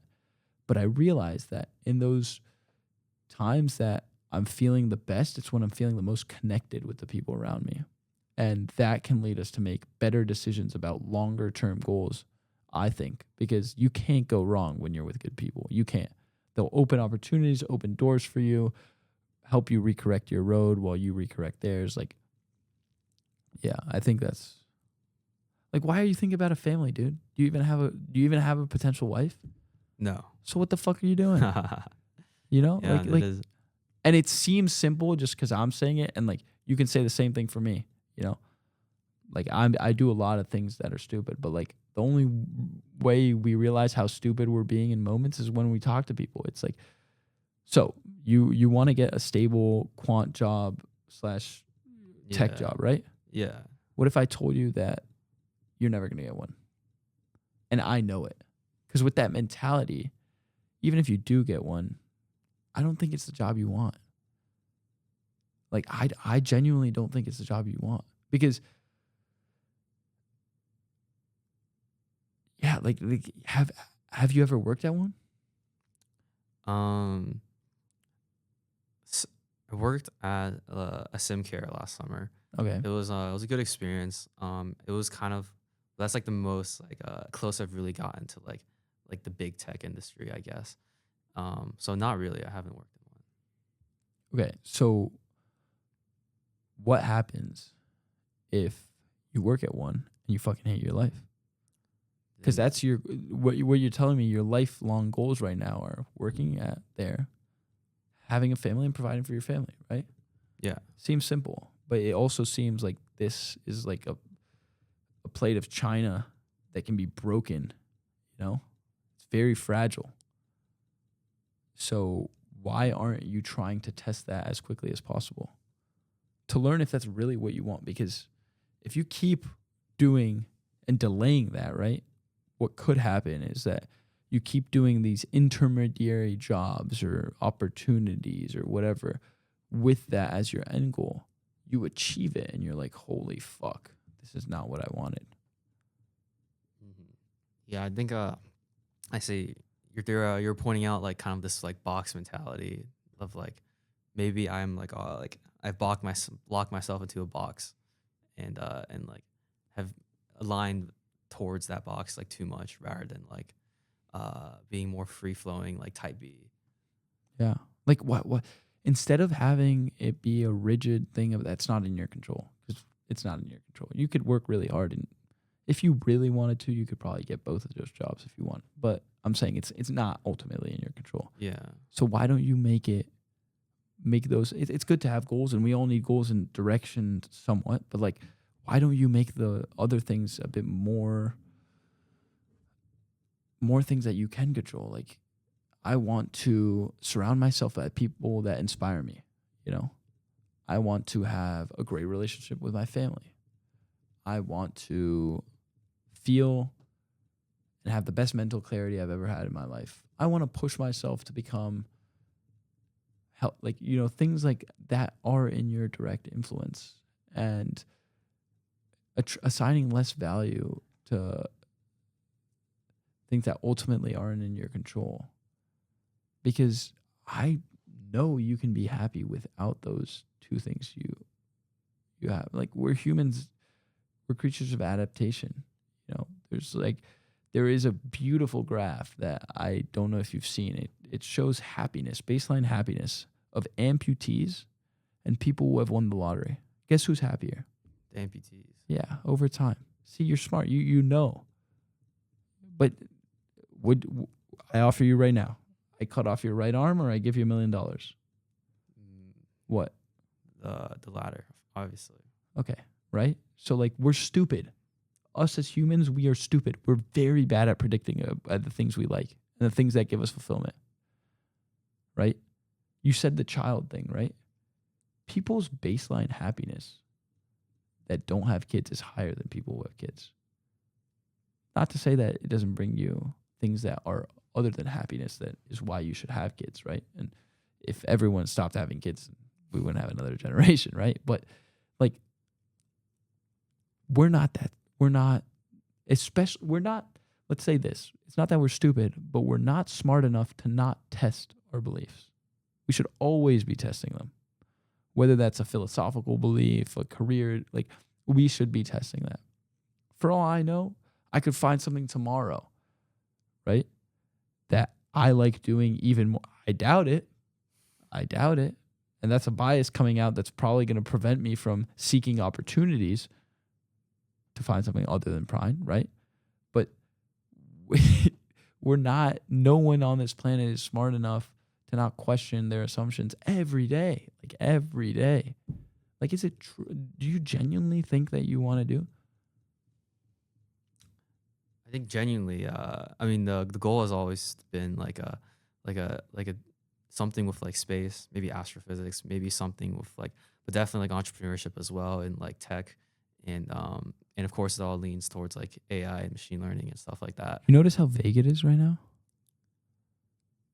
If you ask me Yeah, my goals, I think I could be pretty quicker and more passionate. And it's not because I'm better than you. It's because at this moment in time, I think I've found my calling and something to work at each day. You know, but it's not something that didn't take work for. It's not something that I question. Like, I just think that we would all benefit from questioning what we think we want out of this life. And then you had made a point before that I wanted to touch up on. So, like, can you repeat what you said about what your career aspirations were? yeah. Recruit really hard this summer for like a big tech or quant job. Work there for a few years to gain like knowledge of industry. I think you working for 2 years in cheese has like made you like the best person to like tackle this problem.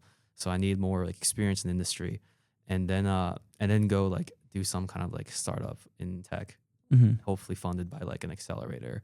But I think but I haven't like, my interests are like super broad though. Of course, like I'd even consider grad school and like a bunch of other like different similarish jobs. But this is the main plan though. Mm-hmm.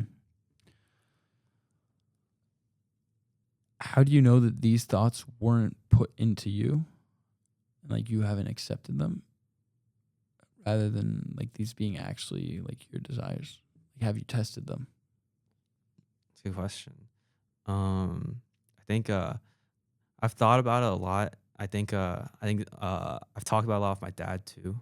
I think maybe he was the one who originally put it in me, but then I've kind of like made it my own.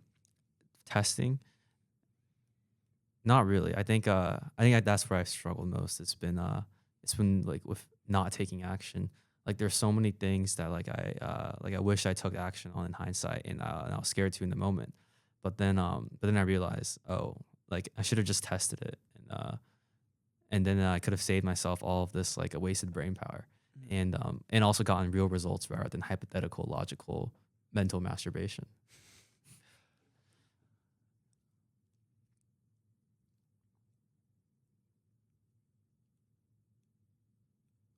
So, how do you practice every day to, or if you don't, why don't you practice every day gaining an appreciation for how uncertain our lives are?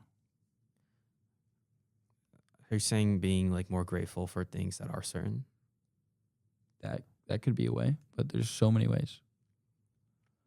Of like the question is how do I like avoid uncertainty or Oh, how do you or appreciate it? oh like appreciate uncertainty.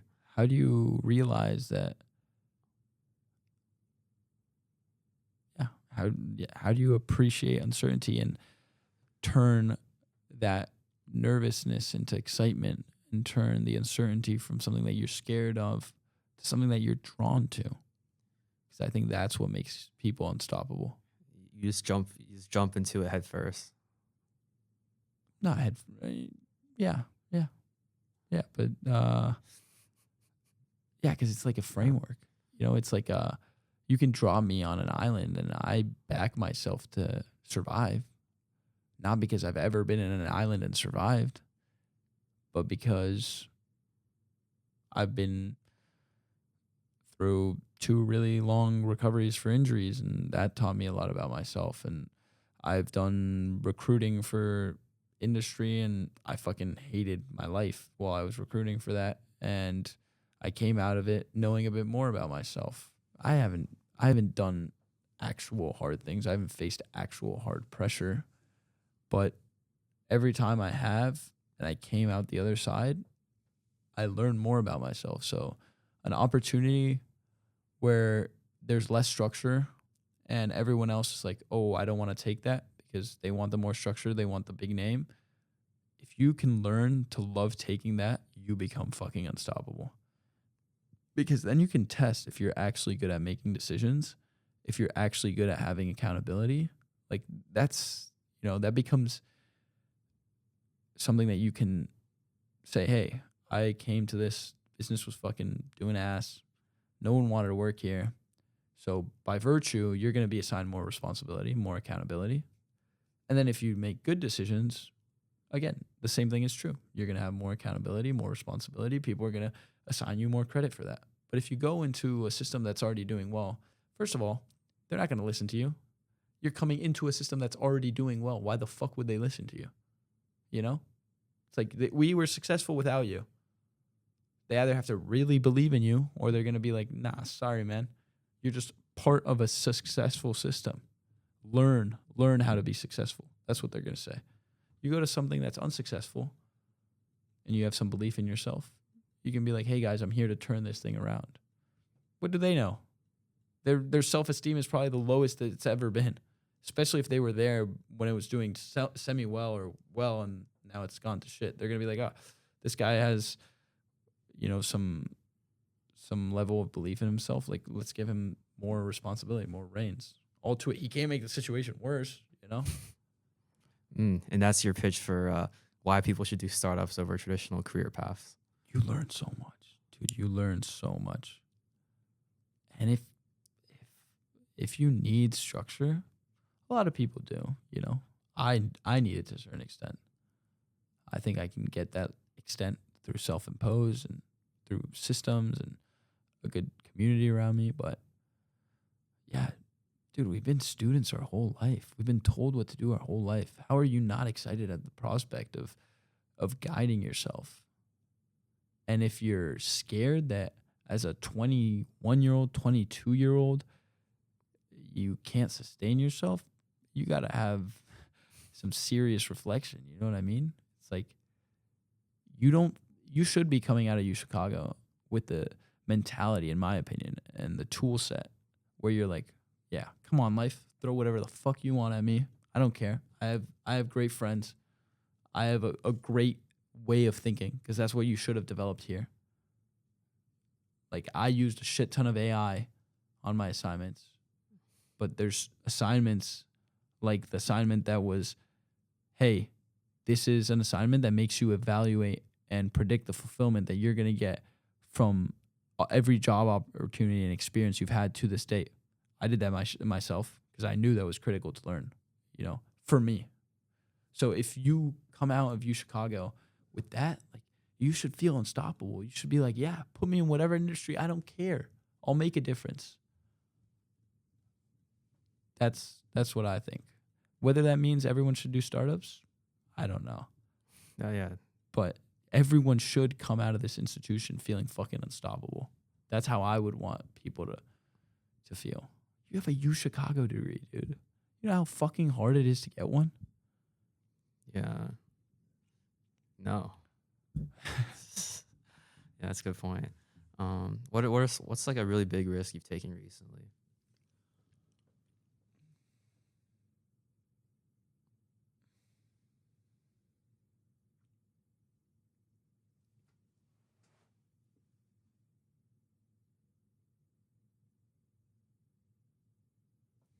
I think it's like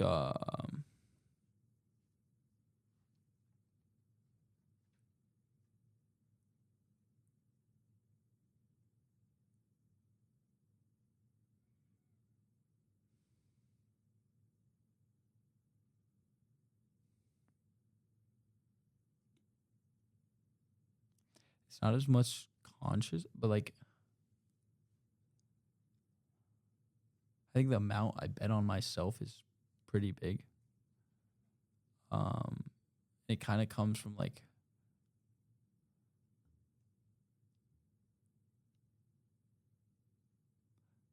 I haven't been like beaten down yet, you know. What else? Dude, I think the riskiest thing is taking the traditional path. Like, and I might sound crazy for that, but like the riskiest thing is doing a job you don't love. Because if you do it and you do it well, you hate your life. And if you do it badly, you suck at the thing you didn't want to do in the first place. So that's real risk in my eyes. Real risk is committing to something that you know the outcome to. That's real risk. That's why I hate so many of the jobs that people do coming out of this institution. Then you put on the other side that I think they're somewhat dishonorable because you're getting paid $150K a year. You're an Excel monkey. You're using just the same amount of executive brain power as anyone who's working a job that gets usually frowned upon, like janitors. I genuinely believe janitors provide more social value and benefit to this world than the majority of investment bankers. And I'll die on that hill.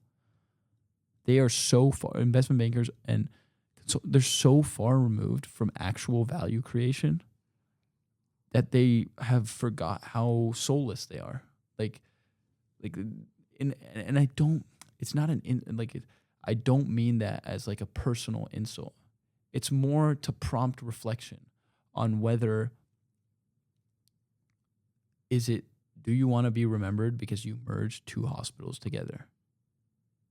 That M&A transaction.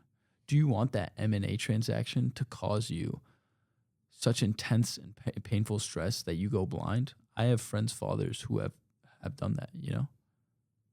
And you dumb it down, you take a step back, and it's like, what am I actually doing here? Some people could say you're changing lives. In my question, it's like, it's not, your biggest should be not how much impact am I doing, but is it in your own eyes positive and negative? Because I've known thousands of janitors. Never have I ever said this person net negative in the world. I also know thousands of investment bankers. Do I question if I like them as people and if we have the same value compass? Every day, you know? So, yeah. I think that's something that people should think about. Do you think this is more of a U Chicago problem or like a America problem? It's funny because it's like the problem is like, is it the system? Is it the person in the system? It's like, I think it's an incentive problem. Like, U Chicago is accepting more people that study economics. Why? It's really easy to tell because the people who study economics go into finance. The people with finance jobs are the quickest to donate the money back to the university, you know?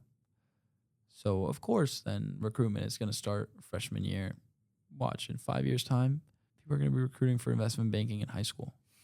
You know, Probably.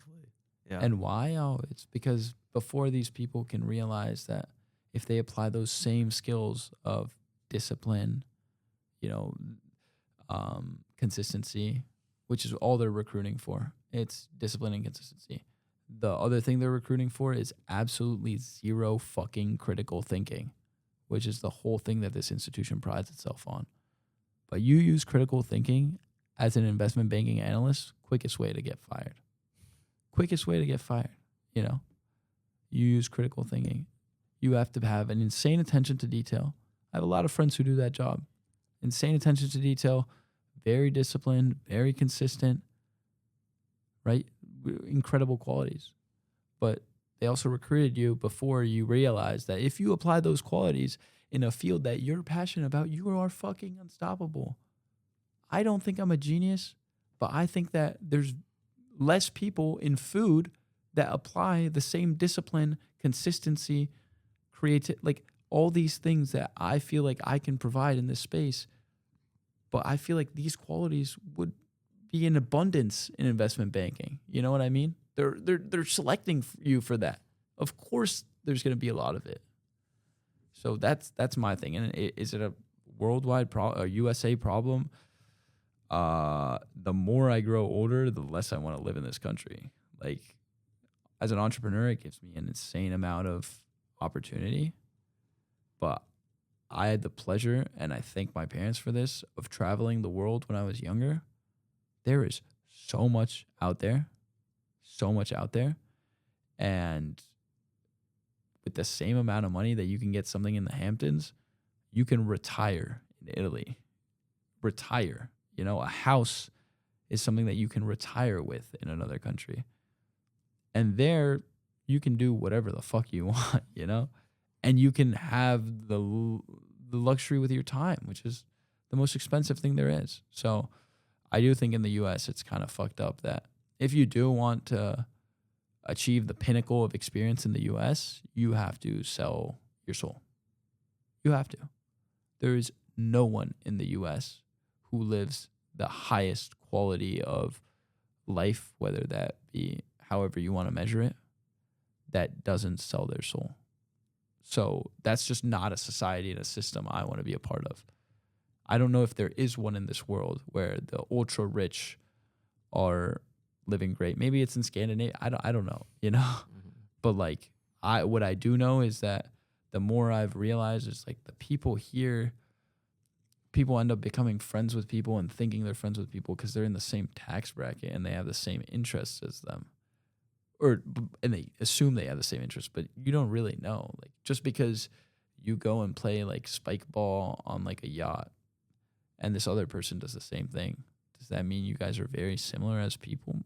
Nah, I don't think so. You have the same amount of money. Does that make you similar as people? I don't know. I think you're touching on something deep in that like money has and just like also like prestige and like and everything else that people are optimizing for, especially at a place like Chicago. It's like it's replaced all of like things like family and like instead of like hating others, like it's actually a reflection of hating yourself. Yeah. And that's yeah, it's just really interesting to think about for sure. Like yeah, it's just shoot, where was I going with this? No, Yeah. I feel your thought exactly. It's like, people in the U.S. want to grow, want to whatever bigger, and they associate that always with better. Yeah. And that's a mentality that's not the same in like Italy, for example. Like, you'll go to the south side of Italy and you'll see someone lounging around and you're like, dude, haven't you been unemployed for 10 years? The guy's like, yeah. And you're like, why the fuck are you not working? He's like, have a family, have a beautiful seaside. I can eat well. I can see the sun. And I get to read my favorite book every day. And you're like, well, don't you want more in life? And he's like, what more should I want? I'm grateful. So I think what is the root of this issue is that the people in the U.S. are probably, as you said, their compass is just made so that all of the things that are hard and take time to nurture, all of those things become secondary, and they start to, things that are like primary in terms of importance become these things that are hyper materialistic and actually give you zero or like little or next to none fulfillment, right? Like, yeah, that Ferrari is going to be fun for a week, but then you're going to see a guy in a nicer Ferrari and you're going to be disappointed that you have the one you want, you know? Yeah, I think and I hear a lot of people talk about like, oh, well, I don't want to be on my deathbed, like not having working hard and giving it my all, and that's true. But like, but then you got to think about the like the contrapositive of that, of like, but you also don't want to be on your deathbed, like wishing you spent more time with your family and just had more fun in life as well. I don't think anyone, any single person on this planet who was working for another company that wasn't their own goes to is dying and regrets how much they worked. That's why like it pains me to see how hard my dad works, because I'm like, you're a fucking employee, dude, in the most respectful way possible. Because most people, and I am going to be one at the end of the day, right? But like, in my opinion, there are certain things that I never let cross the importance of even pride, you know? And it should be like the quote unquote one main only thing I think about. But, you know, like if my grandmother were to be sick tomorrow, I am going to see her. I don't give a fuck. I don't give a fuck. And I think that's where people go wrong. They are able to give up everything for the success of something that doesn't even want them to succeed. Because if something wants you to succeed, it wants you to succeed in life, right? Like the best relationships mean that, in my eyes, the person wants the best for you, challenges, pushes you to become the best version of yourself, sees the best version that you don't even see yourself, right? They see a version of you that's elevated, right? And they push you towards that. That's the best relationship in my eyes. And yeah, they bring Bennett, like the person who is your person, whoever that may be, makes the rest of your life better. It doesn't make it worse. It doesn't make you worse at your job, or it doesn't make you worse with your friends or with your passions. It doesn't make you less creative. But you look at these big institutions succeeding at an investment bank, you're going to be unhealthy. You're going to be fat. You're going to be, your sleep is going to be atrocious. There's no way you can have a good relationship unless you're working with a fellow banker. And that tends to be the case. They have relationships with each other because they're suffering, and they want to suffer together, and that makes them closer. But like, it's so fucked up, and people just accept it to be true, and they're just delaying happiness and delaying fulfillment to later down the road, when it's like that doesn't have to be the case. You can be working really hard on something and still be fulfilled today. I think, yeah, that's true. That's true. And yeah, I got a lot of reflection to do myself, low key. Me too.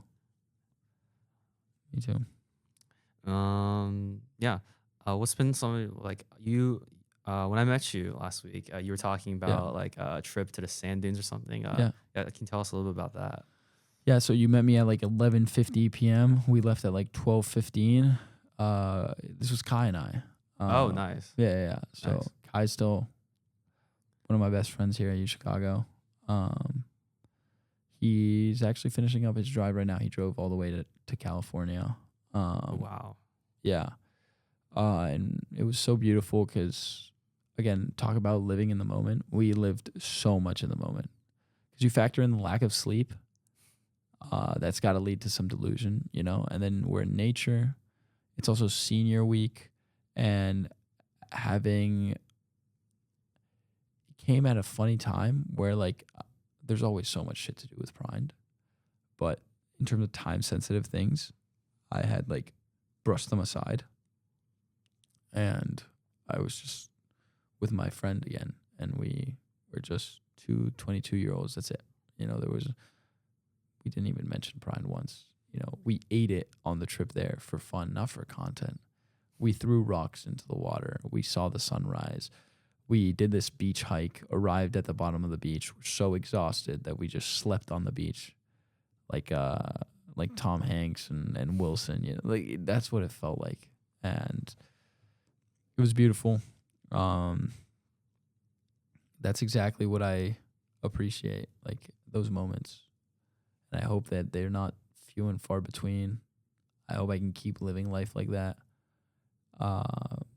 And being around people like Kai, who we made a decision to do that trip day of 11 a.m. Oh, wow. 11 a.m. I was like, dude, we should do this. And he was like, my car, I don't think my car's going to make it. He was like, I have to use this car for like a 3,000-mile trip to go back to Cali or however long it is. And he's like, it's old, dude. It's a 2016. And I was like, isn't this the best way to test if it's going to survive? And he's like, you don't actually mean that. And I was like, I mean, I can't respond to that because by you saying you don't actually mean that, if I say yes, then we're not going to go on this trip. And if I say no, then it's saying that, you know, if I say no, I don't actually mean that, then it's like, of course you're going to say that. So that's to say that then he was like, nah, let's actually do it. And then it's just wonderful when you're doing stupid shit together, you know? And yeah, that was dope. Everyone here should go into nature and see a sunrise with a great friend and just let conversation take it. That's awesome. All right, before we wrap out, so can you talk a little bit about like your soccer career and and stuff like that? Yeah, it's funny because soccer was such a big part of my life from after COVID to when I got here, and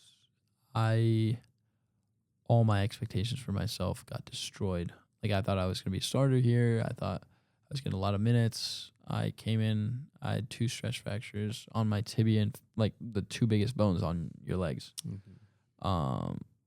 So sat out freshman year, came back sophomore year, and I was like, it having been my first major injury in my career, I'm just trying to make sense of it right now as I'm speaking. But like I was like a skeleton of myself, you know. But that's also the summer that I got hit by a car, fractured my skull, so I was out again for the season.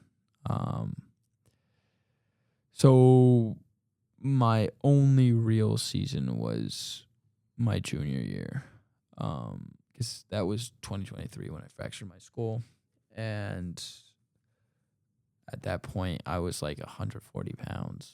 I'm like Wow. 185 now, so like I was, you know, and finally I had realized that I was just going through the motions.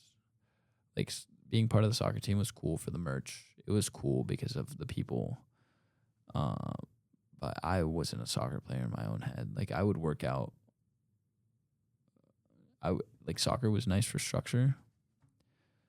But yeah, I was no longer a soccer player. And it kind of taught me, like,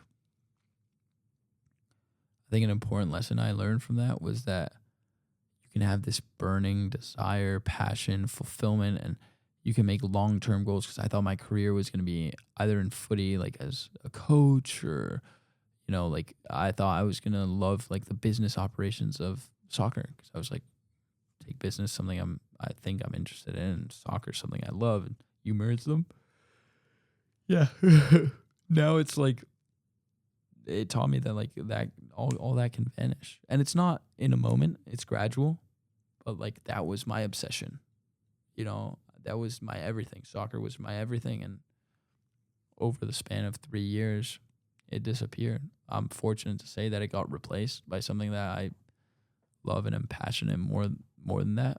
But that shows you, at least it showed me, which is the most important thing, because showing others, I'm not going to learn as much about something that others were shown by life.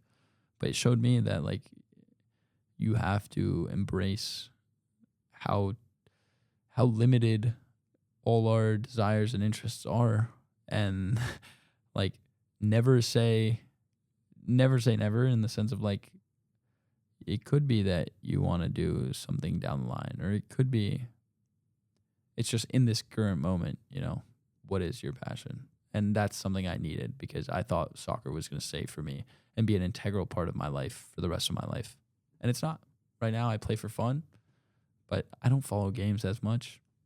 Like I'd rather spend the time that I would watching a soccer game playing or working out. Like it's not. Yeah. That's interesting. You at first it was like a physical separation with your injuries, Yeah. but then it became like a mental realization and Yeah. a gradual shift that you realize that this isn't really like what you really want to do. Yeah, and I don't know if those things. I definitely think they're hand in hand because again, we love things that we're good at, right? Mhm. And after that injury, I wasn't even performing at my best. See, if I was performing at my best and I wasn't playing on the team, I think it would have been much different. But I was physically compromised. I was mentally compromised because I'm the type of guy when I'm with injuries, I always try to recover quicker than I should. So I was never playing at 100% against my own good because, that's going to make it harder for you to make an impact and whatever. And yeah, that for whatever reason, it compounds. And now my view of fitness is like, I know I need it, try to get it every day. But it's a longevity thing. It's like, I'm not just chasing like maximal performance in this moment. It's like, will I be able to run 20, 30 years from now? So I take it you won't be watching the World Cup then. I know I'm going to a live game, but Oh, I'm not going to really? watch. Yeah, on TV I'll probably watch the final. But yeah, I fortunate enough that my sister was on like the lottery. Actually, my sister's boyfriend was on the lottery, got tickets, so we got them for like retail price. So I'm gonna go with my family to watch a game. And watching a game in person is really cool. I love watching like peak performance live. Hmm. Like most people watch like games, I think. We always, as people, we like to think that we're different. So I think I love going to like an NBA game Yeah. and just seeing the intricate dynamics. Like, how does the star player treat the other players? How does the head coach deal with little time left on the clock? How does the head coach, because you can see these people make split second decisions that for others, for people like us, seem very difficult, very important, but it's just systems. It's like, it's beautiful seeing execution at the high level. A player who gets a ball and automatically just shoots, doesn't even react, doesn't even look. Sometimes they're not even looking, Like it's beautiful to see. And I just love seeing peak performance because you can take snippets of it in your life. Like how unfazed people, the greats, what separates the greats is not how they win. It's how they lose. It's really how they lose. Like there's a reason why Ronaldo is so delusional in his speeches. And he says, "Oh, it was never a goal of mine to win a World Cup." It's like, shut the fuck up, man. Of course it's your biggest goal ever. It's Yeah. just that like he has to be that delusional in order to succeed because that level of unwavering belief is what got him from being just a kid from an island in Portugal to being the best in the world in a lot of people's eyes and sustaining that, Like that unwavering belief in yourself is something that I love seeing from athletes live. And some people say they're cocky and whatever, but it's like you're sitting on the fucking sofa. This guy's balling out, So you're like your voice does not matter. And worst comes to worst, this guy does not go to your job, right? Whatever it may be, an accountant, right? He doesn't go and he's like, "Yeah, you filed that shit incorrectly," right? And boos you for it. No, but you get to do that. So that's, I think, live sports. Everyone should watch it. Everyone should play a team sport when they're young. Everyone should play an individual sport when they're young. It just teaches you a lot about yourself. That's a great perspective. I've heard some people talk about like the kind of like the online like red pill like part of it where it's like, oh, never watch live sports because because you're just watching other people achieve your dream instead of like you working towards your dream. And Interesting. so yeah, it's nice to hear like probably a better perspective for sure. Other people achieve your dream. Why shouldn't you be watching other people achieve your dream? I guess so you could be working on your dream, or I don't know, maybe it's like too much mental masturbation of like living vicariously through someone else. Watching live, but those people allow you to watch someone on a screen. Hmm? Like the people who say you shouldn't watch live sports say it's okay to watch Oh, live people on TV. oh no, I think it was more against like watching like Sports in general. sports in general. Yeah, yeah, that's the argument. I mean, when we were cavemen, we'd watch each other beat the shit out of each other, right? Now that's kind of what we've evolved to because we're a tiny bit more civilized, or we like to think we are, right? So I think it's just entertainment on one end, and that's how one person could see it. But then also, like, unless you're Bill Gates, like, or like a like what like nah, like genuinely, like, is someone so optimal that they're not able to watch sports? It can be not your priority. Like if it's for me, like I don't watch sports like online because if I have like 15 extra minutes, I think I'd rather spend them somewhere else at this given moment in time. But like I think that's a bit ridiculous that the reasoning is like because these other people are achieving your goal and you could be working on achieving your own goal. I don't know. What do you think? I think yeah, I mean I originally heard it in analogous to watching like porn actually. Uh-huh. It's like you're just watching another guy like achieve stuff you want to do. And yeah, I know I haven't really thought about it. I mean, I think if you get too much, and I think it's all about the balance, of course. Like Yeah. you shouldn't let it consume. Like uh, I've also heard people talk about like, oh, like sports discussions are like the lowest form of like intellectual like discourse with like a friend or something like that. So I Yeah. think when you get too into it, it's definitely the problem. But no, I love watching like sports. Like I've been watching the NBA finals and watched the Champions League final. Yeah. Um, I think yeah, it's like every once in a while, it's totally chill. Yeah. That's a good way. I never saw the comparable with porn, but um yeah. I think that's another I think that's destroyed society though. Like it's so So fucked. it's so evil, yeah, It because like is. all these kids, like they're getting introduced to it, So like early. like for me myself actually, like I saw like some like explicit ad in like third grade, and I had no clue what it was, and like of course like my mind like clicked on it, and then it went down this rabbit hole, and then I got trouble in school for talking about it, Yeah. and and like yeah, I've been thankful to like quit in like middle schoolish and Yeah. like just never touch it in like high school, college, Yeah. but I know like it's like I mean such a negative. Especially for the Yeah. woman too. Like Yeah. it's like these girls like they're like 18, so they're not really like mentally like Yeah. fully knowing what's best in it for them, and they get kind of like Exploited. exploited by the industries just for money, Yeah. and it's just sad to see from all angles, honestly. Yeah. It's so disgusting. I Yeah, do think the founder of Pornhub went to U Chicago. Don't quote me on really. that one. But I'm pretty sure he went to Booth. Um but yeah, Wow. like it is disgusting. Um it's really hard for me to hear an argument as to why it should exist. Really hard. But I think like yeah, I think there's a side to everything. Just like I'm a big believer that DoorDash is fucking useless and like just delivery platforms.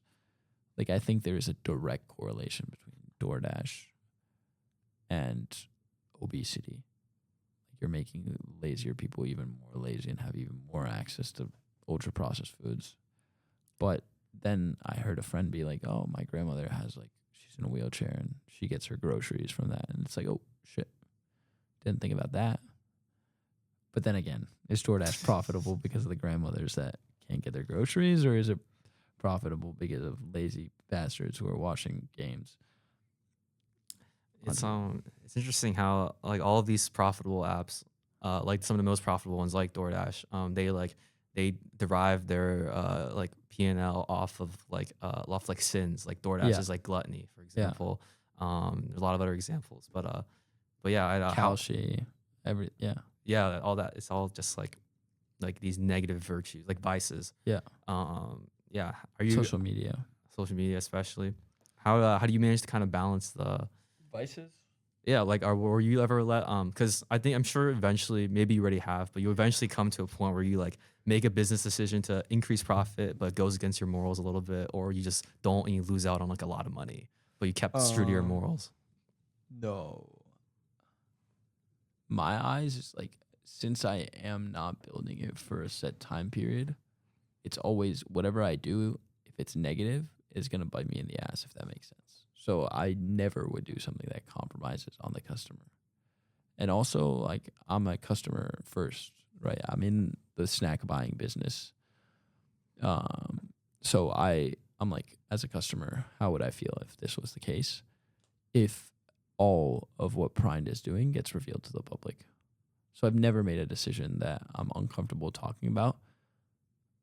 I wouldn't talk about the whole business on this mic right now because it is still a private business, and that's Yeah. the benefit of a private business rather than a public one, right? Like, Hmm. but that's to say, yeah, that's, I think, a pretty easy way to balance that. It's like, what would what would my kid think about this? I think that's better than like, what would I think about this? Because kids are like if I'm a father the way I think I want to be, it's like I probably show my kid um I don't know. I was gonna say like the best side of me, but then you don't want to train them on something that isn't sustainable, or you don't want to give them like, I think you also want to give them an unfiltered reality, because it's like, this is how I think.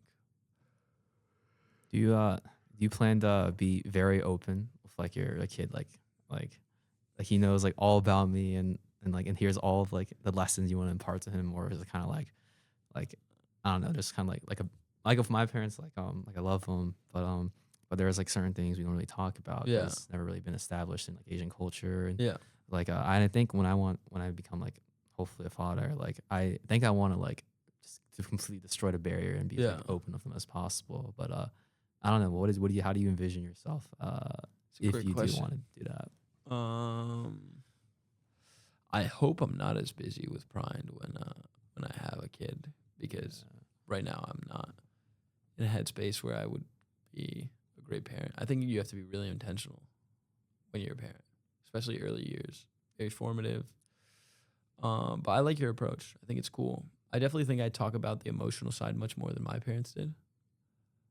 That's not to say I had I think I had a great one, and I think there's so many qualities. But I think emotions and processing stuff has never been talked about very well in my family. Led to a lot of coping, and I think some coping is pretty inevitable, or at least it's like very hard to face tough conversations and tough thoughts every single day, like without like some sort of like quick dopamine. Yeah, of course. But yeah, that's yeah. I think if you're down, I just wanted to ask you some quick questions and then we wrap up. Of course. Dope. Um,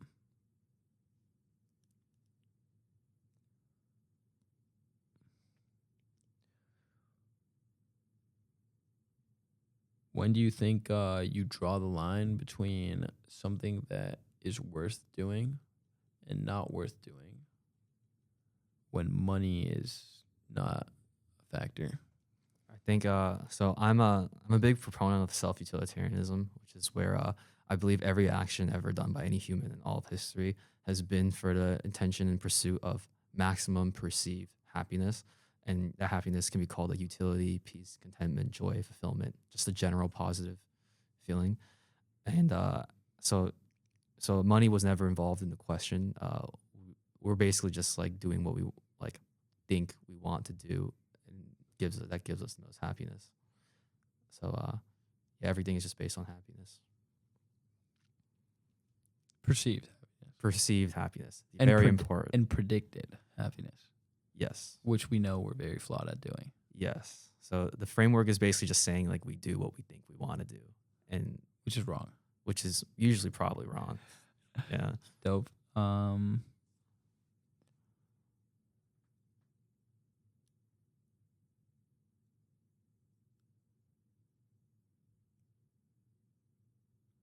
When's the last time you felt like unstoppable, and why? I think so something that has been taking up a lot of my effort this past year is starting this new fraternity. I know you're in a frat, right? No. Okay. I thought you were in Zeta. You play on their IM team or something Yeah, I like played that. soccer with them, but no, I'm not. They're just Gotcha. Iona and a lot of the Allen love those guys. Sick, So bro. yeah, But I so I really like wanted to join this like tech fraternity, KTP, yeah. for a long time, but I got rejected 2 quarters in a row, Damn. and I felt super sad about it. But then I realized I wanted an experience of like a professional fraternity in college, in addition to like the social one.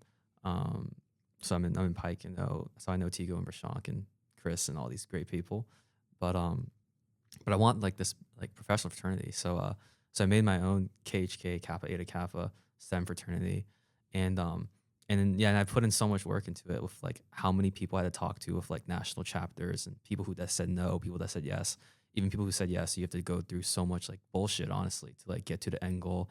And then for building out this founding class of like 50 people, just talking, having like an hour long pitch to each one of them individually, but also but then filtering out like half of those people because they weren't that committed, even though they said they were. But you saw over a few months that they weren't reliable, and then like go doing some shady shit with the school. Like for example, um, I like took over this other club, Edge Entrepreneurship.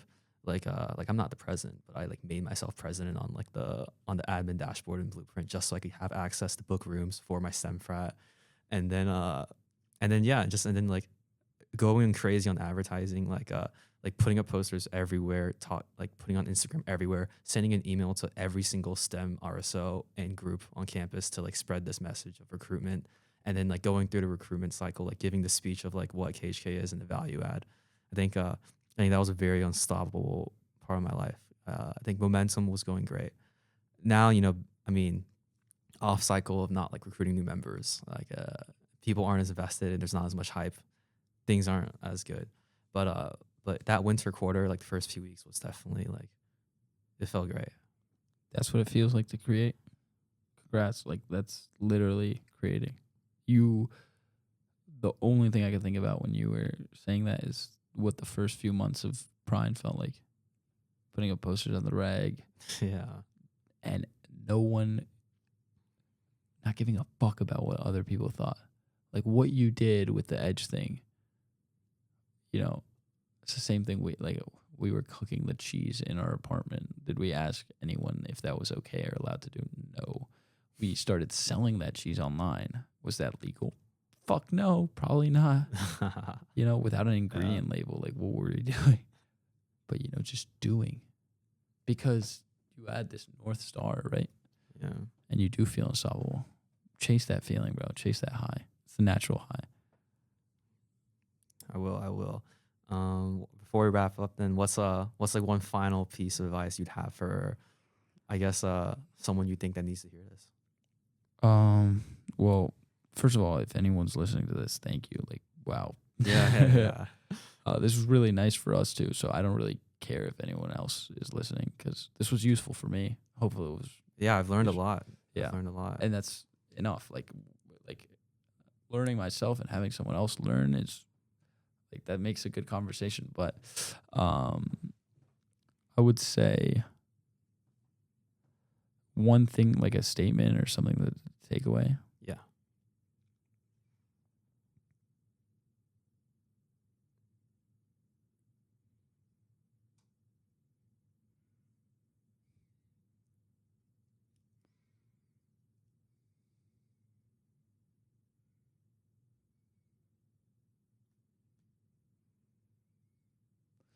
If you're not obsessed, if you're not maniacal, you're not going to succeed. Uh, don't, don't even think about getting started if you're not that case. Again, the catch-22 is no one becomes obsessed. No one, becomes unstoppable until they've started. And it's not something that I believe, at least for my case, came from the very beginning. It grew. So the conclusion is not, like, I'm not trying to make this a yes or no. What I'm trying to say is no one knows what the fuck they're going to do with their life. Not even I do. Start doing something. If you're really passionate about it, keep doing something. If you're not passionate about something, start to ask questions about why you're not passionate about it and pivot. We are in an age where we have the most agency. So, yeah, it's going to take a shit ton of effort. Just do something you're passionate about. If you're not passionate about, stop doing it. It's that simple. And if you can do it with great people, even better. Pleasure, brother. Is there an outro song? Nah, but thanks so much for taking the time out, coming on this podcast. Yeah, dude, this was great. I really enjoyed it. Thank you. Appreciate it. Thanks guys for watching, and we'll see you in the next one. Yeah. Ciao.